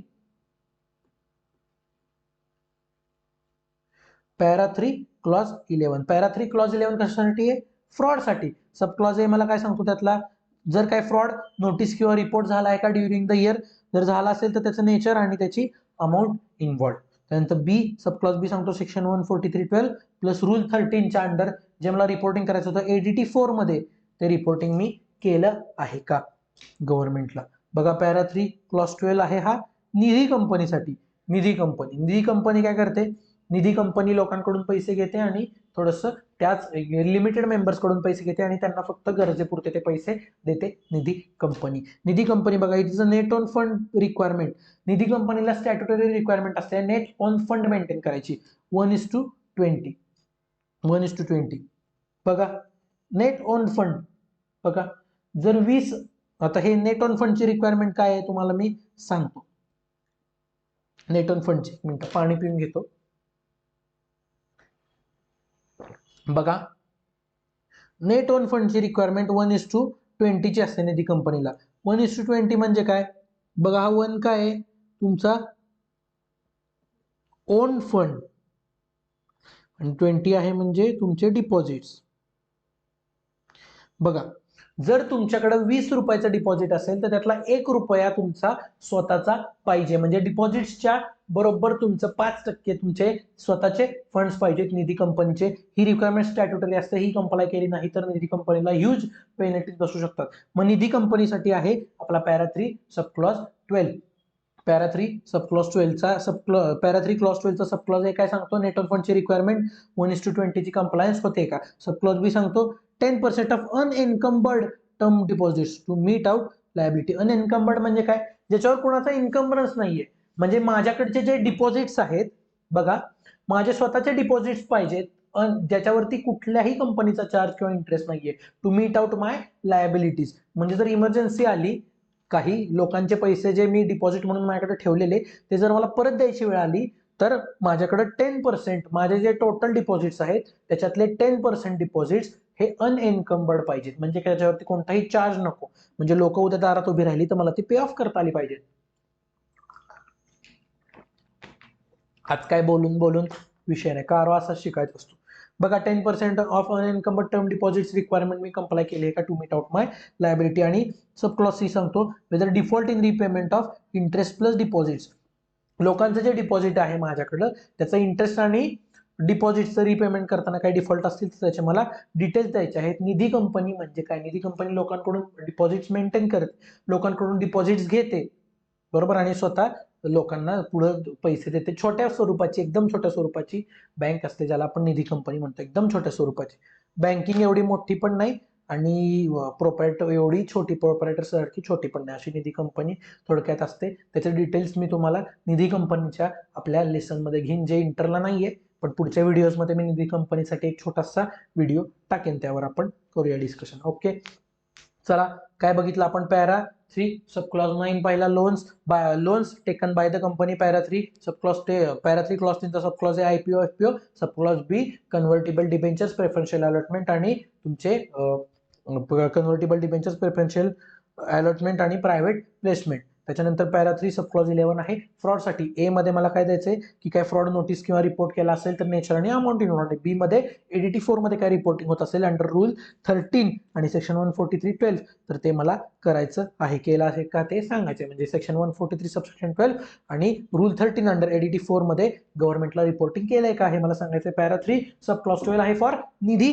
कंपनी. निधी कंपनीसाठी सब क्लॉज ए आहे की तुमचं नेट ऑन फंडची 1:20 ची रिक्वायरमेंट फॉलो केली गेली आहे का. सब क्लॉज बी मला सांगतो. सब क्लॉज बी बाळांनो मला काय सांगतो. सब क्लॉज बी सांगतो 10% अनइन्कम्बर्ड डिपॉझिट टर्म डिपॉझिट्स माझ्याकडे मेंटेन आहेत का to meet out my liability. आणि सबसेक्शन सी सांगतो जर default in payment of interest किंवा प्रिन्सिपल असेल तर त्याचं मला द्यायचे डिटेल्स मला द्यायचे आहेत. पॅरा 3 क्लॉज 13 आहे TRP. TRP that is transaction with related parties. TRP transaction with related parties जर काही तुम्ही करत असाल तर सेक्शन 177 ऑडिट कमिटी सेक्शन 188 चा कंप्लायन्स झाला आहे का. सेक्शन 177 आहे ऑडिट कमिटी ज्यामध्ये सांगितलं गेलं आहे की प्रत्येक रिलेटेड पार्टी ट्रान्झॅक्शन साठी ऑडिट कमिटीचं मला अप्रुव्हल पाहिजे. ऑडिट कमिटी म्हणजे काय काही स्पेसिफिक कंपन्या आहेत कंपनीज ऍक्ट मध्ये ज्यांना ऑडिट कमिटी मेंटेन करावी लागते जी ऑडिटचं सगळं काम कंपनीचं कसं चालू आहे ते बघते. त्या कंपनीचं अप्रुव्हल लागतं प्रत्येक रिलेटेड पार्टी ट्रान्झॅक्शनला. आणि सेक्शन 188 आहे रिलेटेड पार्टीच्या ट्रान्झॅक्शनसाठी सेपरेट ज्यामध्ये मेन्शन केलंय की रिलेटेड पार्टी सोबत ट्रान्झॅक्शन कसे करायचे काय करायचे. या दोन्ही सेक्शनचा कंप्लायन्स झालाय का मला बघायचं आहे.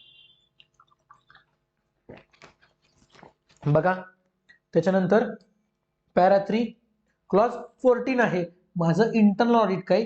सब क्लॉज सांगतो इंटरनल ऑडिट काय माझं झालेलं आहे का. बी इंटरनल ऑडिट रिपोर्ट जर झाला असेल तर इंटरनल ऑडिट रिपोर्ट हा माझ्या स्टॅट्युटरी ऑडिटरनी वापरला आहे का. पॅरा 3 सब क्लॉज 15 मला सांगतो की काही non cash transaction with director झालेत का. डिरेक्टर सोबत नॉन कॅश ट्रान्झॅक्शन काही झाले आहेत का. हे सगळे तुमचे SPOM चे सेक्शन्स आहेत. पण आपल्याला सेक्शन नंबर पाठ पाहिजे जर तुम्हाला कारो बद्दल प्रश्न आला डिस्क्रिप्टिव्ह तर. बघा डिरेक्टर सोबत काही नॉन कॅश ट्रान्झॅक्शन झाला आहे का. डिरेक्टर किंवा कनेक्टेड पर्सन सोबत जर झाला असेल तर सेक्शन 192 चा कंप्लायन्स झाला आहे का. 192 deals with non cash transaction with directors and connected persons. जर असं तुम्ही करत असाल तर सेक्शन 192 चा कंप्लायन्स झाला आहे का. पॅरा 3 तुमचा बघा संपत झालं. पॅरा 3 क्लॉज 16 मला काय सांगतो. पॅरा 3 क्लॉज 16 मधलं सब क्लॉज ए आणि बी लागू आहे NBFC ला नॉन बँकिंग फायनान्शियल कंपनी. तर बघा सब क्लॉज ए काय सांगतो whether registration is required under section 45 IA section 45 IA of RBI act 1934 म्हणजे NBFC साठी रजिस्ट्रेशन करणं गरजेचं आहे का. जर असेल तर whether certificate of registration is obtain. NBFC ने रजिस्ट्रेशन सर्टिफिकेट घेतलंय का.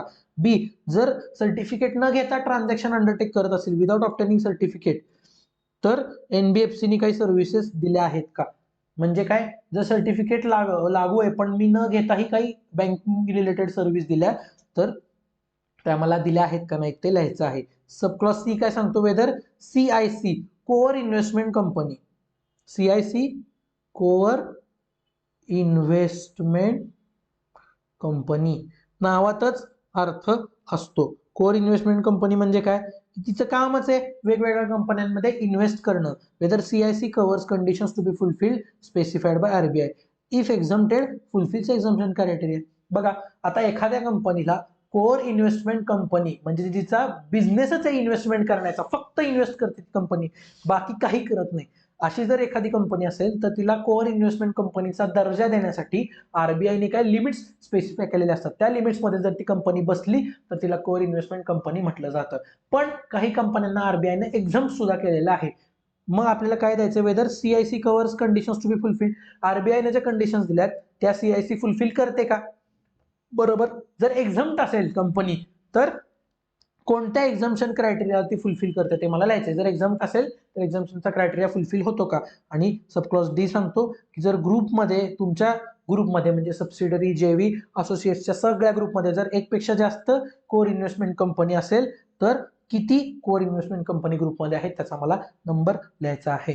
ओके आता पॅरा 3 क्लॉज 17 सांगतो मला जर काय कॅश लॉस झाला असेल या फायनान्शियल इयर मध्ये मला. कॅश लॉस म्हणजे काय लॉस लॉस इन ऑपरेशन, तुमचा ऑपरेशनल काही लॉस झाला असेल, कॅश लॉस जर झाला असेल आता ह्या वर्षी किंवा मागच्या फायनान्शियल इयरला इमिजिएटली प्रिसिडिंग म्हणजे लगेचच्या मागच्या, तर त्याची अमाऊंट मला लिहायची आहे. पॅरा 3 क्लॉज 18 मला सांगतो, जर तुमच्या स्टॅट्युटरी ऑडिटरनं ड्युरिंग द इयर रेजिग्नेशन केलंय का, जर केलं असेल तर जाणाऱ्या पार्टनरचं जाणाऱ्या ऑडिटरचं गोईंग ऑडिटरच्या कमेंट्स काय होत्या आणि त्या कमेंट्स आपल्या आत्ताच्या त्याला रिप्लेस केलेल्या ऑडिटरनी करंट ऑडिटरनी कन्सिडर केल्या आहेत का. पॅरा 3 क्लॉज 19 मला सांगतो, जे की फायनान्शियल रेशोज आहेत, की फायनान्शियल रेशोज कोणते असतात, तुमचा करंट रेशो एफ एम मध्ये झाला असेल, तुम्हाला नसेल झालं तर मी सांगेनच एक लेक्चरमध्ये. करंट रेशो आहे, त्याच्यानंतर तुमचा नेट प्रॉफिट रेशो आहे, त्यानंतर ग्रॉस प्रॉफिट रेशो आहे, जीपी रेशो, एनपी रेशो. हे जे की फायनान्शियल रेशोज आहेत त्या बेसिसवरती आणि ऑडिटरच्या नॉलेजवरती about board of directors and मॅनेजमेंटचे प्लॅन्स, म्हणजे की फायनान्शियल रेशोज बघता आणि मॅनेजमेंटचे आणि बोर्डचे प्लॅन्स बघता ऑडिटरला वाटतंय का की company is capable to meet obligations on balance sheet date plus within 1 year of balance sheet date. मला काय रिपोर्ट करायचंय की करंट कंडिशन फायनान्शियल रेशोजची कंडिशन पाहता आणि मॅनेजमेंटचे प्लॅन्स बघता मला हे बघायचंय की whether company can meet its obligation, म्हणजे बॅलन्स शीट डेटला, म्हणजे ह्या वर्षीचे balance sheet as on balance sheet 31 मार्चला जेवढ्या माझ्या लायबिलिटीज आहेत त्या आणि त्याच्या पुढच्या 1 वर्षाच्या लायबिलिटीज मी फुलफिल करू शकतो का, मी त्या लायबिलिटीज पे ऑफ करू शकतो का, असं मला इथं सांगायचं की माझ्या नॉलेजवरती बाबा मी करू शकतो का, म्हणजे माझ्या नॉलेजवरती मला असं वाटतंय का की कंपनी आत्ताचे बॅलन्स शीट डेटचे आणि त्याच्या पुढच्या येणाऱ्या वर्षाचे ऑब्लिगेशन्स पे ऑफ करू शकते का. Para 3 clause 20.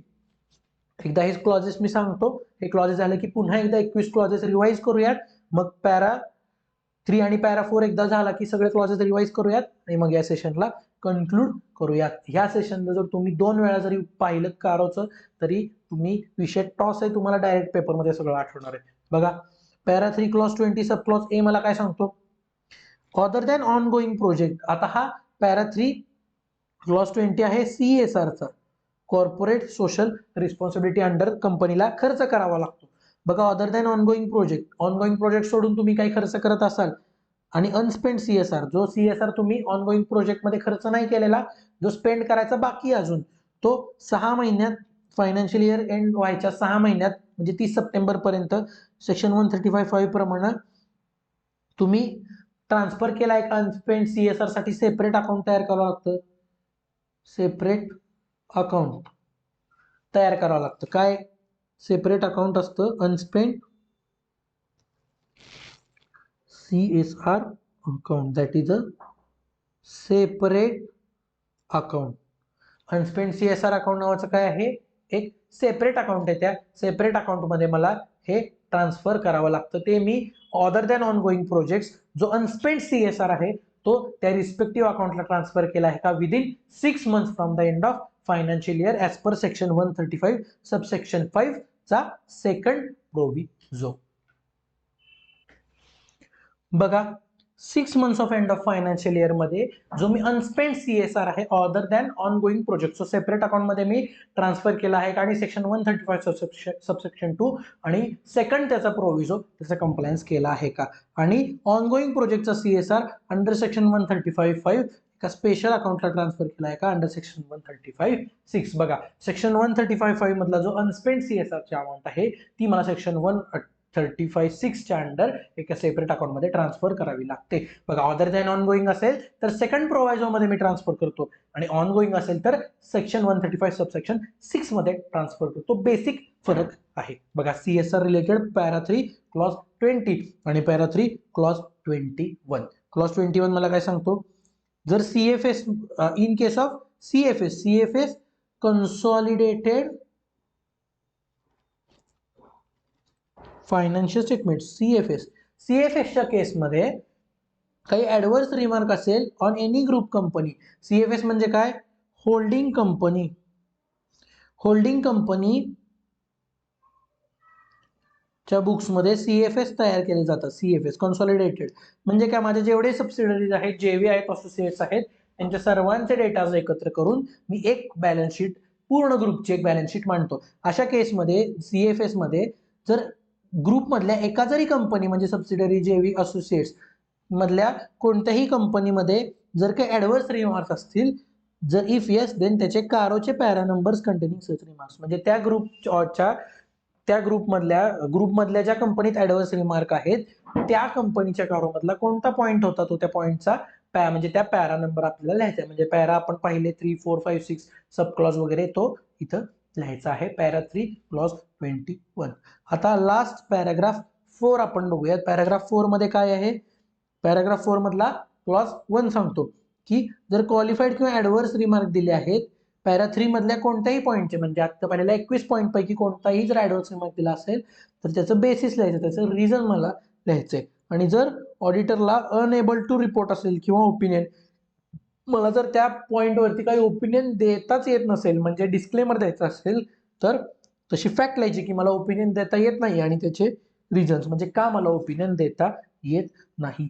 कारो 2020. आता एक 2 सेकंद शांत बसूयात आणि 21च्या 21 क्लॉज लक्षात ठेवूयात. कसे लक्षात ठेवायचे ते मी सांगतो. आता कारो 2020 ची फुल रिव्हिजन आता मी या क्षणी या ठिकाणी घेत आहे, ओनली एक्सक्लुझिव्हली तुमच्यासाठी. बघा कशी दनादन सटासट रिव्हिजन आली पाहिजे, लगेच सांगतो, थांबा. बघा कारो विचारला की असा दनादन तोंडातून बाहेर पडला पाहिजे. बघा कंपनीज ऑडिटर्स रिपोर्ट ऑर्डर 2020 कारो 2020 ऍप्लिकेबल आहे every company including foreign company, पण ऍप्लिकेबल नाही एक्सेप्ट कोण? Banking company, insurance company, section 8 company, OPC small company आणि प्रायव्हेट कंपनी जी की होल्डिंग किंवा सबसिडरी नाहीये ऑफ अ पब्लिक कंपनी, म्हणजे पब्लिक कंपनीची होल्डर किंवा सबसिडरी नको अशी प्रायव्हेट कंपनी, प्लस तिचं paid up share capital plus reserve surplus हे 1 कोटी किंवा 1 कोटीपेक्षा आत आहेत आणि 2 कंडिशन सगळ्या सॅटिस्फाय व्हायला पाहिजेत आणि तुमचा टर्नओव्हर 10 करोड पेक्षा आत आहे ऍज पर प्रिसिडिंग फायनान्शियल जे फायनान्शियल इयर आहे ऑडिटचं ते मध्ये, आणि तुमचे जे लोन्स आहेत ते 1 करोड किंवा त्यापेक्षा कमी पाहिजे. तिन्ही कंडिशन सॅटिस्फाय झाली तरच एक्झम्पशन आहे. एक जरी व्हायलेट झाली तरी कारोमध्ये रिपोर्टिंग करावं लागतंय. बरोबर. टोटल रेव्हेन्यू तुमचं टर्नओव्हर नाही, टोटल रेव्हेन्यू तुमचं 10 करोड किंवा त्यापेक्षा आत पाहिजे माझा. बघा आता सुरू होतोय आपला सागा. Paragraph of CARO para 3 clause 1. Para 3 clause 1 लागू आहे. PP intangible assets para 3 clause 1 sub clause A, त्याचा सब क्लॉज मोठा ए मला सांगतो. Quantitative details of PPE and their condition. त्याच्यानंतर para 3 clause 1 sub clause A, त्यातला सब क्लॉज मोठा जी मला सांगतो proper details of intangible assets maintain केले गेले आहेत किंवा नाही. Para 3 clause 1 sub clause B मला सांगतो की physical verification of PPE by the management झाला असेल, मटेरियल डिस्क्रिपन्सी असेल तर ती whether they are properly deal or not. Para 3 clause 1 sub clause C मला सांगतो whether property title deeds are in the name of the company. If not details द्यायच्यात काय? Description of property, gross carrying value held in the name of कोण आहे बाबा? Director आहे, employee आहे का रिलेटिव्ह आहे. त्याच्यानंतर पिरियड ऑफ होल्डिंग आणि reasons for not being in the name of company along with काही पेंडिंग लिटिगेशन असतील तर त्याचे पण डिटेल्स द्यायचे आहेत. Para 3 clause 1 sub clause D मला सांगतो revaluation of PPE oblique intangible assets bye the management काय झालं असेल तर ते रजिस्टर्ड व्हॅल्युअरनी सर्टिफाय केलेलं आहे का? जर ग्रॉस कॅरिंग व्हॅल्यूच्या 10% किंवा त्यापेक्षा जास्त डिस्क्रिपन्सी असेल तर त्याची अमाऊंट मला स्पेसिफाय करायची आहे. Para 3 clause 1 sub clause E मला सांगतो बेनामी ट्रान्झॅक्शन प्रोहिबिशन ऍक्ट 1988 अंडर जर काही लिटिगेशन असतील तर त्याचे मला डिटेल्स द्यायचे आहेत, त्याचे मला डिस्क्लोजर्स द्यायचे आहेत. पॅरा 3 क्लॉज 2 आहे सब क्लॉज ए, त्याचा आहे इन्व्हेंटरीचं फिजिकल व्हेरिफिकेशन मॅनेजमेंट केलेलं आहे का? जर काही डिस्क्रिपन्सी असेल फॉर 10% ऑर मोर तर ती whether properly dealt with properly deal केली गेली आहे का? Para 3 clause 2 sub clause B मला सांगतो की working capital year during the year काही सँक्शन झालंय का for more than 5 crores in way of hypothecation of current assets जर सँक्शन झाला असेल तर जे क्वार्टरली स्टेटमेंट तुम्ही बँकेला किंवा फायनान्शियल इन्स्टिट्यूशनला सबमिट करता whether they agree with books त्यानंतर पॅरा 3 क्लॉज 3 आहे लागीस बाय द कंपनी. लागीस म्हणजे loan, advance, guarantee, interest security by the company, कंपनीने दिलेल्या. त्यामध्ये para 3 clause 3 sub clause A not applicable आहे for the business which are engage, त्यांचा principal business आहे लोन देण्याचा, अशा बिझनेसेसला हे लागू होत नाही. त्यात आहे तुम्हाला बायफर्केशन द्यायचं लागीसचं. सब क्लॉज मोठ्या ए मध्ये to subsidiary JV associate, sub clause मोठ्या बी मध्ये other than subsidiary JV associates. Para 3 clause 3 sub clause B मला सांगतो की ज्या तुमच्या टर्म्स आहेत लोनच्या whether they are prejudicial to the interest of the company. Para 3 sub clause para 3 clause 3 sub clause C मला सांगतो जर त्याचं रिपेमेंट शेड्यूल तुम्ही तयार केला असेल, टर्म्स ऑफ रिपेमेंट असतील तयार, तर त्याप्रमाणे मला रिपेमेंट येत आहे का. Para 3 clause 3 sub clause D मला सांगतो की जर काही जे अमाऊंट जे अकाउंट्स तुमचे ओव्हरड्यू आहेत फॉर 90 डेज ते अकाउंट्स मेन्शन करा आणि त्याची रिकव्हरीसाठी तुम्ही ऍक्शन घेतल्या आहेत, अकाउंट सेपरेट काढलेत का 90 डेज वाले आणि त्याच्या रिकव्हरीसाठी काय ऍक्शन घेतलाय. पॅरा 3 क्लॉज 3 सब क्लॉज तुमचा ई मला सांगतो की जो नॉट ऍप्लिकेबल आहे फॉर बिझनेस, ज्याचा प्रिन्सिपल बिझनेस आहे लेंडिंग, जो म्हणजे लेंडिंग देणं म्हणजे लोन देण्याचा प्रिन्सिपल बिझनेस असलेल्यांना क्लॉज ई सुद्धा लागू होत नाही. त्यात मला काय द्यायचं की एक्झिस्टिंग लोन रिपे करण्यासाठी फ्रेश लोन काही घेतला असेल तर त्याचं अमाऊंट आणि त्याचे टोटल सी पर्सेंटेज मला लिहायचे आहे. Para 3 clause 3 sub clause F मला सांगतो की ज्या लोन्सच्या रिपेमेंट टर्म्सच डिफाईन नाहीयेत असे लोन, त्याचे टोटलची पर्सेंट आणि त्यापैकी मी रिलेटेड पार्टीजला आणि प्रमोटर्सला काही अमाऊंट दिली आहे का हे मला लिहायचं आहे. पॅरा 3 क्लॉज 4 माझा आहे लागीसाठी loans, advance, guarantee, interest security by the company साठी सेक्शन 185 आणि 186 चा कंप्लायन्स झाला आहे का. पॅरा 3 क्लॉज 5 आहे for deposit accepting company, deposit accepting company मी असेल तर सेक्शन 73 टू 76 चा कंप्लायन्स प्लस आरबीआयच्या रेग्युलेशन्सचा कंप्लायन्स झाला आहे का बघा. जर नसेल झाला तर काय कॉन्ट्राव्हेन्शन झाले त्याचे नेचर, आणि जर आरबीआय किंवा एनसीएलटी ची काही ऑर्डर असेल, NCLT national company law tribunal, NCLT ची काही ऑर्डर असेल तर तिचा कंप्लायन्स झाला आहे का. पॅरा 3 क्लॉज 6 मला सांगतो सेक्शन 140 सब सेक्शन 1 अंडर मी प्रॉपर कॉस्ट रेकॉर्ड्स मेंटेन केले आहेत का. Para 3 clause 7 sub clause A मला सांगतो टोटल स्टॅट्युटरी ड्यूज हे रेग्युलरली पे केले जात आहेत का. जर केले जात नसतील तर as on balance sheet date 6 months पेक्षा जास्त आउटस्टँडिंग असलेली अमाऊंट मला मेन्शन करायची आहे. Para 3 clause 7 sub clause B मला सांगतो जर डिस्प्युटेड काही ड्यूज असतील तर त्याची अमाऊंट आणि ते कोणत्या फोरम मध्ये डिस्प्यूट आहे ते मला लिहायचं आहे. आणि लक्षात काय ठेवायचंय, representation is not equal to dispute. Para 3 clause 8 मला सांगतो की इन्कम टॅक्सच्या प्रोसिडिंग मध्ये काही असेसमेंट झालं असेल आणि प्रिव्हियस इयरचं इन्कम असेस झालं असेल तर ते ह्या वर्षी प्रॉपरली डील केलं गेलं आहे का, डिस्क्लोज केलं गेलेलं आहे का. Para 3 clause 9 is loan taken by the company. Para 3 clause 9 is loan taken by the company. Para 3 clause 9 sub clause A मला सांगतो whether there is a default in repayment of principal or interest. जर default असेल तर लिहायचंय nature of borrowing पहिले लिहायचंय, nature of borrowing नंतर जो लेंडर आहे ते लिहायचंय, लेंडरचं नाव लिहायचंय, जी amount not paid due date बघा सगळ्यात पहिल्यांदा नेचर ऑफ बॉरोइंग, त्याच्यानंतर लेंडरचं नाव काय आहे, जी अमाऊंट ड्यू डेट मध्ये दिली नाही ती अमाऊंट मेन्शन करायची, whether it is principal, interest, किती दिवसांचा डिले झालाय, number of days of delay, आणि काही रिमार्क्स मला ऍडिशनल द्यायचे आहेत ऍज अन ऑडिटर तर ते द्यायचे आहेत. Para 3 clause 9 sub clause B whether I am declared as a wilful defaulter, whether the company is declared as a willful defaulter. Para 3 clause C ज्या पर्पज साठी term loan sanction केले गेले होतं, ज्या पर्पज साठी टर्म लोन मिळालं होतं त्या पर्पज साठी यूज आहे का. जर नसेल तर अमाऊंट आणि नेचर, अमाऊंट डायव्हर्टेड म्हणजे किती अमाऊंट डायव्हर्ट झाली आणि त्याचा पर्पज काय. Para 3 clause 9 sub clause D मला सांगतो जर शॉर्ट टर्म फंड्स काही लॉंग टर्म फायनान्स साठी वापरले असतील तर तुम्हाला ते नेचर कुठं वापरले ते आणि त्याची अमाऊंट मला लिहायची आहे. Para 3 clause 9 sub clause E मला सांगतो की सबसिडरी जेवी असोसिएट्सचं ऑब्लिगेशन फुलफिल करण्यासाठी तुम्ही काही लोन घेतला आहे का. जर ते लोन घेतलं असेल तर ते नेचर कोणत्या ऑब्लिगेशन साठी होतं त्याचं नेचर आणि किती अमाऊंट मी लोन म्हणून उचलली. Para 3 clause 9 sub clause F मला सांगतो की सबसिडरी जेवी असोसिएट्सच्या सिक्युरिटीज प्लेस करून तुम्ही काही लोन उचलला असेल तर ते लोन आणि त्याची अमाऊंट आणि जर काही कॉन्ट्राव्हेन्शन असेल, नेचर ऑफ नॉन कम्प्लायन्स असेल तर त्यातलं म्हणजे जर काही रिपेमेंट फेल्युअर झाला असेल तर त्याची अमाऊंट मला लिहायची आहे. डिफॉल्टिंग रिपेमेंट मला लिहायचं आहे. पॅरा 3 क्लॉज 10 मला सांगतो, पॅरा 3 क्लॉज 10 सांगतो मला आयपीओ एफपीओ बद्दल. Para 3 clause 10 sub clause A सांगतो जर आयपीओ एफपीओ मध्ये काही अमाऊंट रेज केली असेल आणि ती जर त्या पर्पज साठी वापरली नसेल, काही डायव्हर्जन झाला असेल तर कॉन्ट्राव्हेन्शन आणि त्याच्यावरती मी रेमेडियल ऍक्शन काय घेतली ते मला लिहायचं आहे. पॅरा 3 क्लॉज 10 सब क्लॉज बी मला सांगतो प्रायव्हेट प्लेसमेंट, प्रेफरन्शियल अलॉटमेंट किंवा कन्व्हर्टेबल डिबेंचर्स अंडर मी काही पैसे उचलले असतील तर सेक्शन 42 आणि सेक्शन 62 चा कंप्लायन्स मी केला आहे का? जर कंप्लायन्स केला नसेल तर पर्पजसाठी वापरलं गेलं आहे का? जर पर्पजसाठी वापरलं गेलं नसेल तर मला अमाऊंट आणि काय पर्पजसाठी नॉन कंप्लायन्स, काय नॉन कंप्लायन्स सेक्शनचा मी केला आहे तो मला लिहायचा आहे. पॅरा 3 क्लॉज 11 आहे, पॅरा 3 क्लॉज 11 आहे for fraud, 11 for fraud.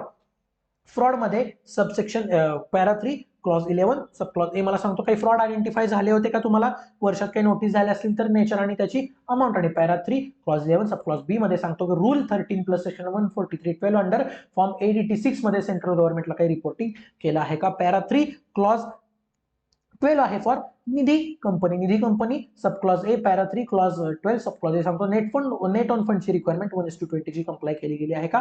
Para 3 clause 12 sub clause B मला सांगतो की 10% unencumbered term deposits to meet out my liabilities मी मेंटेन केले आहेत का? Para 3 clause 12 sub clause C आहे की जर default in repayment of interest आणि प्रिन्सिपल असेल तर त्याचे डिटेल्स मला द्यायचे आहेत. डिपॉझिट्स जे मी घेतले त्याच्या प्रिन्सिपल आणि इंटरेस्ट मी रिपे करताना डिफॉल्ट केला असेल तर त्याचे मला डिटेल्स द्यायचे. पॅरा 3 क्लॉज 13 आहे टीआरपी, 13 सुरू टीआरपी जर ट्रान्झॅक्शन विथ रिलेटेड पार्टी करत असेल मी तर सेक्शन 177 ऑडिट कमिटी आणि सेक्शन 188 रिलेटेड पार्टीचा कंप्लायन्स मी केलेला आहे का? Para 3 clause 14 is for internal audit, internal audit para 3 clause 14 sub clause A सांगतो मला इंटरनल ऑडिट काही माझं झालेलं होतं का ते पाहायचंय. पॅरा 3 क्लॉज 13 सब क्लॉज बी मध्ये इंटरनल ऑडिटरनी केलेला इश्यू केलेला जो रिपोर्ट आहे तो स्टॅट्युटरी ऑडिटरनी कन्सिडर केला आहे का ते मला सांगायचं. पॅरा 3 क्लॉज 15 आहे for non cash transaction with directors, त्यासाठी सेक्शन तुमचा 192 चा कंप्लायन्स मी काय केलेला आहे का? Transaction non cash transaction with directors and connected person साठी 192 चा कंप्लायन्स मी केला आहे का? पॅरा 3 क्लॉज नंबर 16 चा सब क्लॉज ए मला सांगतो की NBFC under section 45 IA, section 45 IA of RBI act 1934 च्या अंडर काही मला सर्टिफिकेट ऑफ रजिस्ट्रेशन घ्यायची गरज आहे का? सब क्लॉज बी मला सांगतो विदाउट वरचं सर्टिफिकेट घेता मी काही नॉन बँकिंग फायनान्शियल इन्स्टिट्यूशनच्या सर्व्हिसेस दिल्या आहेत का? Para 3 sub clause 16 para 3 clause 16 sub clause C मला सांगतो की कोर इन्व्हेस्टमेंट कंपनीचे जे आरबीआयनी क्रायटेरिया दिले आहेत ती माझी कंपनी फुलफिल करते का? जर एक्झम्प्ट असेल कंपनी तर एक्झम्पशनचा क्रायटेरिया फुलफिल करते का? पॅरा 3 क्लॉज 16 सब क्लॉज 4 मला सांगतो की एका ग्रुपमध्ये जर more than 1 core investment company असतील CIC तर किती कोर इन्व्हेस्टमेंट कंपनी आहेत त्याचा फक्त नंबर मला लिहायचा आहे. पॅरा 3 क्लॉज 17 मला सांगतो की काही कॅश लॉस झालाय का मला ह्या वर्षी किंवा ह्या वर्षी आणि काही इमिजिएटली प्रिसिडिंग फायनान्शियल इयर मध्ये कॅश लॉस झाला असेल तर मला त्याची अमाऊंट लिहायची आहे. पॅरा 18 मध्ये मी काय करतो, पॅरा 3 चा क्लॉज 18 मध्ये पॅरा 3 चा क्लॉज 18 मध्ये मी बघतो की स्टॅट्युटरी ऑडिटरनी काही रेजिग्नेशन दिलं आहे का? जर रेजिग्नेशन दिलं असेल तर त्याचे आउटगोईंग ऑडिटरचे जे काही कमेंट्स आहेत ते ह्या आपल्या स्टॅट्युटरी ऑडिटरनी आत्ताच्या आलेल्या कन्सिडर केले आहेत का? बरोबर. त्याच्यानंतर पॅरा 3 क्लॉज 19 मला सांगतो की based on key financial ratios आणि auditors knowledge of board of directors आणि मॅनेजमेंटच्या plans auditor is of opinion म्हणजे ऑडिटरला वाटतं की company is able to meet out its obligation म्हणजे कंपनी माझ्या लायबिलिटीज फुलफिल करू शकते. कोणत्या liabilities? Existing on balance sheet date and liabilities arising within 1 year from the date of balance sheet. ह्या वर्षी आणि येत्या 1 वर्षाच्या लायबिलिटी मी फुलफिल करू शकतो का हे मला पाहिजे. पॅरा 3 क्लॉज 20 आहे त्याचा सब क्लॉज ए आहे other than ongoing projects section 135.5 च्या सेकंड प्रोव्हिजन नुसार मला सेपरेट CSR अकाउंट मध्ये 6 months within the end of financial year me amount transfer केली आहे का? पॅरा 3 क्लॉज 20 सब क्लॉज बी मला सांगतो की ऑनगोईंग प्रोजेक्ट साठी section 135 sub section 6 under separate accounts मध्ये मी अमाऊंट ट्रान्सफर केली आहे का? आणि पॅरा 3 क्लॉज 21 मला सांगतो in case of consolidated financial statements जर any group whether there is a qualification or adverse remark for any group कंपनीपैकी कोणाचा जरी ऍडवर्स रिमार्क असेल तर असं काही रिमार्क असेल तर त्याचा कारोचा पॅरा नंबर मला क्लॉज नंबर 21 मध्ये लिहायचा आहे. त्याच्यानंतर लास्ट आहे paragraph number 4 sub clause A मला सांगतो की जर तुमचं काही क्वालिफाईड किंवा ऍडव्हान्स रिमार्क असेल पॅरा 3 च्या कोणत्याही पॉईंटचा तर त्याचं बेसिस मला लिहायचं आहे. आणि दुसऱ्या सब क्लॉज मध्ये पॅरा 4 च्या दुसऱ्या क्लॉज मध्ये जर तुम्हाला ऑडिटरला ओपिनियन देता येत नसेल किंवा ते शक्य नसेल तर तसं लिहायचं की ओपिनियन देता येत नाही आणि त्याचे रिझन सुद्धा मला लिहायचे आहेत. कारण 2020 संपलेला आहे. आता हे डिटेलमध्ये रिवाइज केलं. सर आता वर कसं रिवाइज करायचं बघा. कारा 2020 आम्ही ऑफलाईन बॅच मध्ये कसा लक्षात ठेवलेला बघा. पॅरा 3 चा क्लॉज 1 आहे PP, क्लॉज 2 आहे इन्व्हेंटरी वर्किंग कॅपिटल, क्लॉज 3 आहे लागीस बाय द कंपनी, त्याच्यानंतर क्लॉज 4 आहे तुमचा लागीसाठी सेक्शन 185 186 चा कंप्लायन्स, क्लॉज 5 आहे तुमचा deposit accepting company section 73 to 76 चा कंप्लायन्स, क्लॉज 6 आहे तुमचा कॉस्ट रेकॉर्ड्स, क्लॉज 7 आहे तुमचा स्टॅट्युटरी ड्यूज, क्लॉज 8 आहे तुमचा income tax assessment, clause number 9 आहे loan taken by the company, clause 10 आहे सब आयपीओ एफपीओ आणि प्रायव्हेट प्लेसमेंटसाठी, clause sub clause IPO FPO, sub clause B private प्लेसमेंटसाठी, प्रेफरन्शियल अलॉटमेंट आणि कन्व्हर्टेबल डिबेंचरसाठी, पॅरा 3 क्लॉज 11 आहे तुमचा फ्रॉडसाठी, क्लॉज 3 पॅरा 12 आहे तुमचा निधी कंपनीसाठी, पॅरा 13 आहे तुमचा बघा पॅरा 13 इंटरनल ऑडिटसाठी, बघा बरोबर आहे का, सॉरी पॅरा 13 आहे तुमचा ट्रान्झॅक्शन विथ रिलेटेड पार्टीसाठी, पॅरा 14 आहे तुमचा ऑडिट इंटरनल ऑडिटसाठी,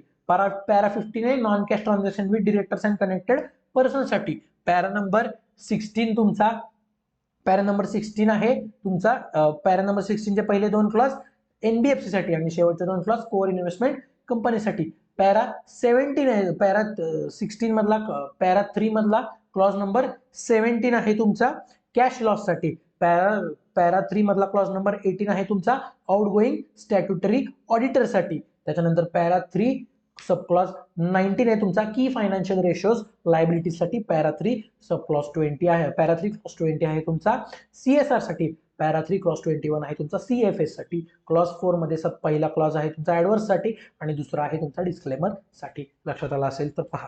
आता मी स्टोरी तयार केलेली, काय स्टोरी तयार केलेली, पहिले 9 पॉईंट्स तर लक्षात राहतात, 10 पासून मला एक स्टोरी तयार करायची, आम्ही केलेली स्टोरी बघा बघा लक्षात ठेवा. मी काय केलं, इनमुवेबल प्रॉपर्टी चेक केल्यानंतर इन्व्हेंटरी बघताना माझ्या लक्षात आलं की वर्किंग कॅपिटल लिमिट 5 कोटीपेक्षा जास्त आहे, वर्किंग कॅपिटल लिमिट 5 कोटीपेक्षा जास्त आहे हे बघता बघता माझं लक्ष गेलं लोन्स अँड ऍडव्हान्सेस जे मी दिले होते त्याच्यामध्ये ते देत असताना मी सेक्शन 185 सबसेक्शन सेक्शन 185 186 चा कंप्लायन्स मी पाहिला. ते पाहताना मी बघितलं की मी काय डिपॉझिट घेत आहे का, डिपॉझिट घेत असेल तर मी पाहिलं की मी कॉस्ट रेकॉर्ड्स माझे मेंटेन प्रॉपर केले आहेत का, कॉस्ट रेकॉर्ड्स प्रॉपरली मेंटेन असतील तर जे काही टॅक्स मला द्यायचे होते ते बरोबर दिले का बघितलं, मागच्या वर्षीचं इन्कम काही येत असेल तर तेही लक्षात घेताना मी पुढे गेलो आणि पुढे जाताना मला लक्षात आलं की मी लोन घेतलेलं आहे. लोन घेतल्यानंतर माझ्या लक्षात आलं की मी आयपीओ सुद्धा केलाय, एफपीओ सुद्धा केलाय, प्रायव्हेट प्लेसमेंट केले, पब्लिक प्रायव्हेट प्लेसमेंट केले, त्याच्यानंतर तुमचं प्रेफरन्शियल अलॉटमेंट सुद्धा केले. हे सगळं करताना माझ्या डोक्यात आली शंका. मी म्हणलं बाबा काही फ्रॉड बीड तर मी करत नाही ना. फ्रॉड बीड करत असताना माझ्या लक्षात आलं की मी एक निधी कंपनी सुद्धा माझ्या ओळखीची आहे. निधी कंपनीचं बघताना निधी कंपनीकडे बघताना माझ्या लक्षात आलं अरे ही तर माझी रिलेटेड पार्टी आहे. रिलेटेड पार्टीचे ट्रान्झॅक्शन मी शोधत होतो तेव्हा मला कळलं की माझं इंटरनल ऑडिट पण झाले. इंटरनल ऑडिट जेव्हा चालू होतं तेव्हा इंटरनल ऑडिटला काही पॉईंट लक्षात आले. त्या पॉईंटमध्ये असं होतं की माझ्या डिरेक्टर सोबत आणि कनेक्टेड व्यक्तींसोबत मी नॉन कॅश ट्रान्झॅक्शन केले. ते नॉन कॅश ट्रान्झॅक्शन करत असताना माझ्या लक्षात आलं की त्यातलं एक ट्रान्झॅक्शन एनबीएफसी साठी आहे, एक ट्रान्झॅक्शन कोर इन्व्हेस्टमेंट कंपनीसाठी आहे. ते ट्रान्झॅक्शन करत असताना माझ्या कंपनीला झालाय कॅश लॉस, ज्यामुळे माझा स्टॅट्युटरी ऑडिटर निघून गेला आणि स्टॅट्युटरी ऑडिटर निघून गेल्यामुळं मला की फायनान्शियल रेशो स्वतःचे स्वतः पाहायला लागले आणि बघायला लागले की लायबिलिटी पे ऑफ होते का. लायबिलिटी पे ऑफ होत असताना मी बघितलं की अरे सीएसआर ची सुद्धा लायबिलिटी आहे, एक आहे अदर दॅन ऑनगोईंगची, एक आहे ऑनगोईंगची. त्यानंतर माझ्या लक्षात आलं की हे सगळं पाहण्यासाठी मला कन्सॉलिडेटेड फायनान्शियल स्टेटमेंट्स पाहायला पाहिजे. त्यातले ऍडव्हर्स रिमार्क मी बघितले आणि त्याचे पॅराज मी मेन्शन केले. कारण 2020 संपलेला आहे. धन्यवाद. बघा कळलं का मी 3 सेशन मध्ये चॅप्टरला हे केलं, डिवाइड केलं. बघा कारो 2020 किती सोपं आहे. एक स्टोरीत कारो 2020 होतो. आता हा chapter number 8 3 star chapter for life आहे, नॉट ओनली फॉर एक्झाम. एक्झामसाठी तर आहेच इम्पॉर्टंट पण लाईफसाठी पण हा इम्पॉर्टंट आहे. ह्याच्यावरती लक्ष द्यायचंय. बघा आता पुढचे मात्र चॅप्टर्स आहेत आपण एकेकाच लेक्चरमध्ये संपून टाकणार आहोत, त्याला काही आपण पार्टमध्ये डिवाइड करणार नाही. सो हा चॅप्टर संपल्यानंतर राहतात फक्त 3 चॅप्टर्स, एक डिफरंट टाईप ऑफ एंटिटी, एक बँक ऑडिट आणि एथिक्स. आता हे झाल्यानंतर आपली बॅच कन्क्लूड होणार आहे. बघा फास्ट ट्रॅक लेक्चर आहे त्यामुळे जितकं मला घुसून सांगता येत होतं तितकं घुसून मी सांगायचा प्रयत्न केला आहे. हे लेक्चर तुम्ही 2 वेळा 3 वेळा जरी ऐकलं तरी कारो तुमच्या आयुष्यभरासाठी लक्षात राहणार आहे. बरोबर. काहीही तुम्हाला शंका असेल, तुमचा काहीही मुद्दा असेल तरी तुम्ही मला टेलिग्राममध्ये किंवा युट्यूबच्या कमेंट्समध्ये माझ्याशी संपर्क साधू शकता. मी तुमच्यासोबत आहे, तुमच्या सगळ्या क्वेरीज मी सॉल्व्ह करेन. Okay, the CA professor signing off for this chapter. Let's meet at chapter number 9. Okay, bye bye guys, take care.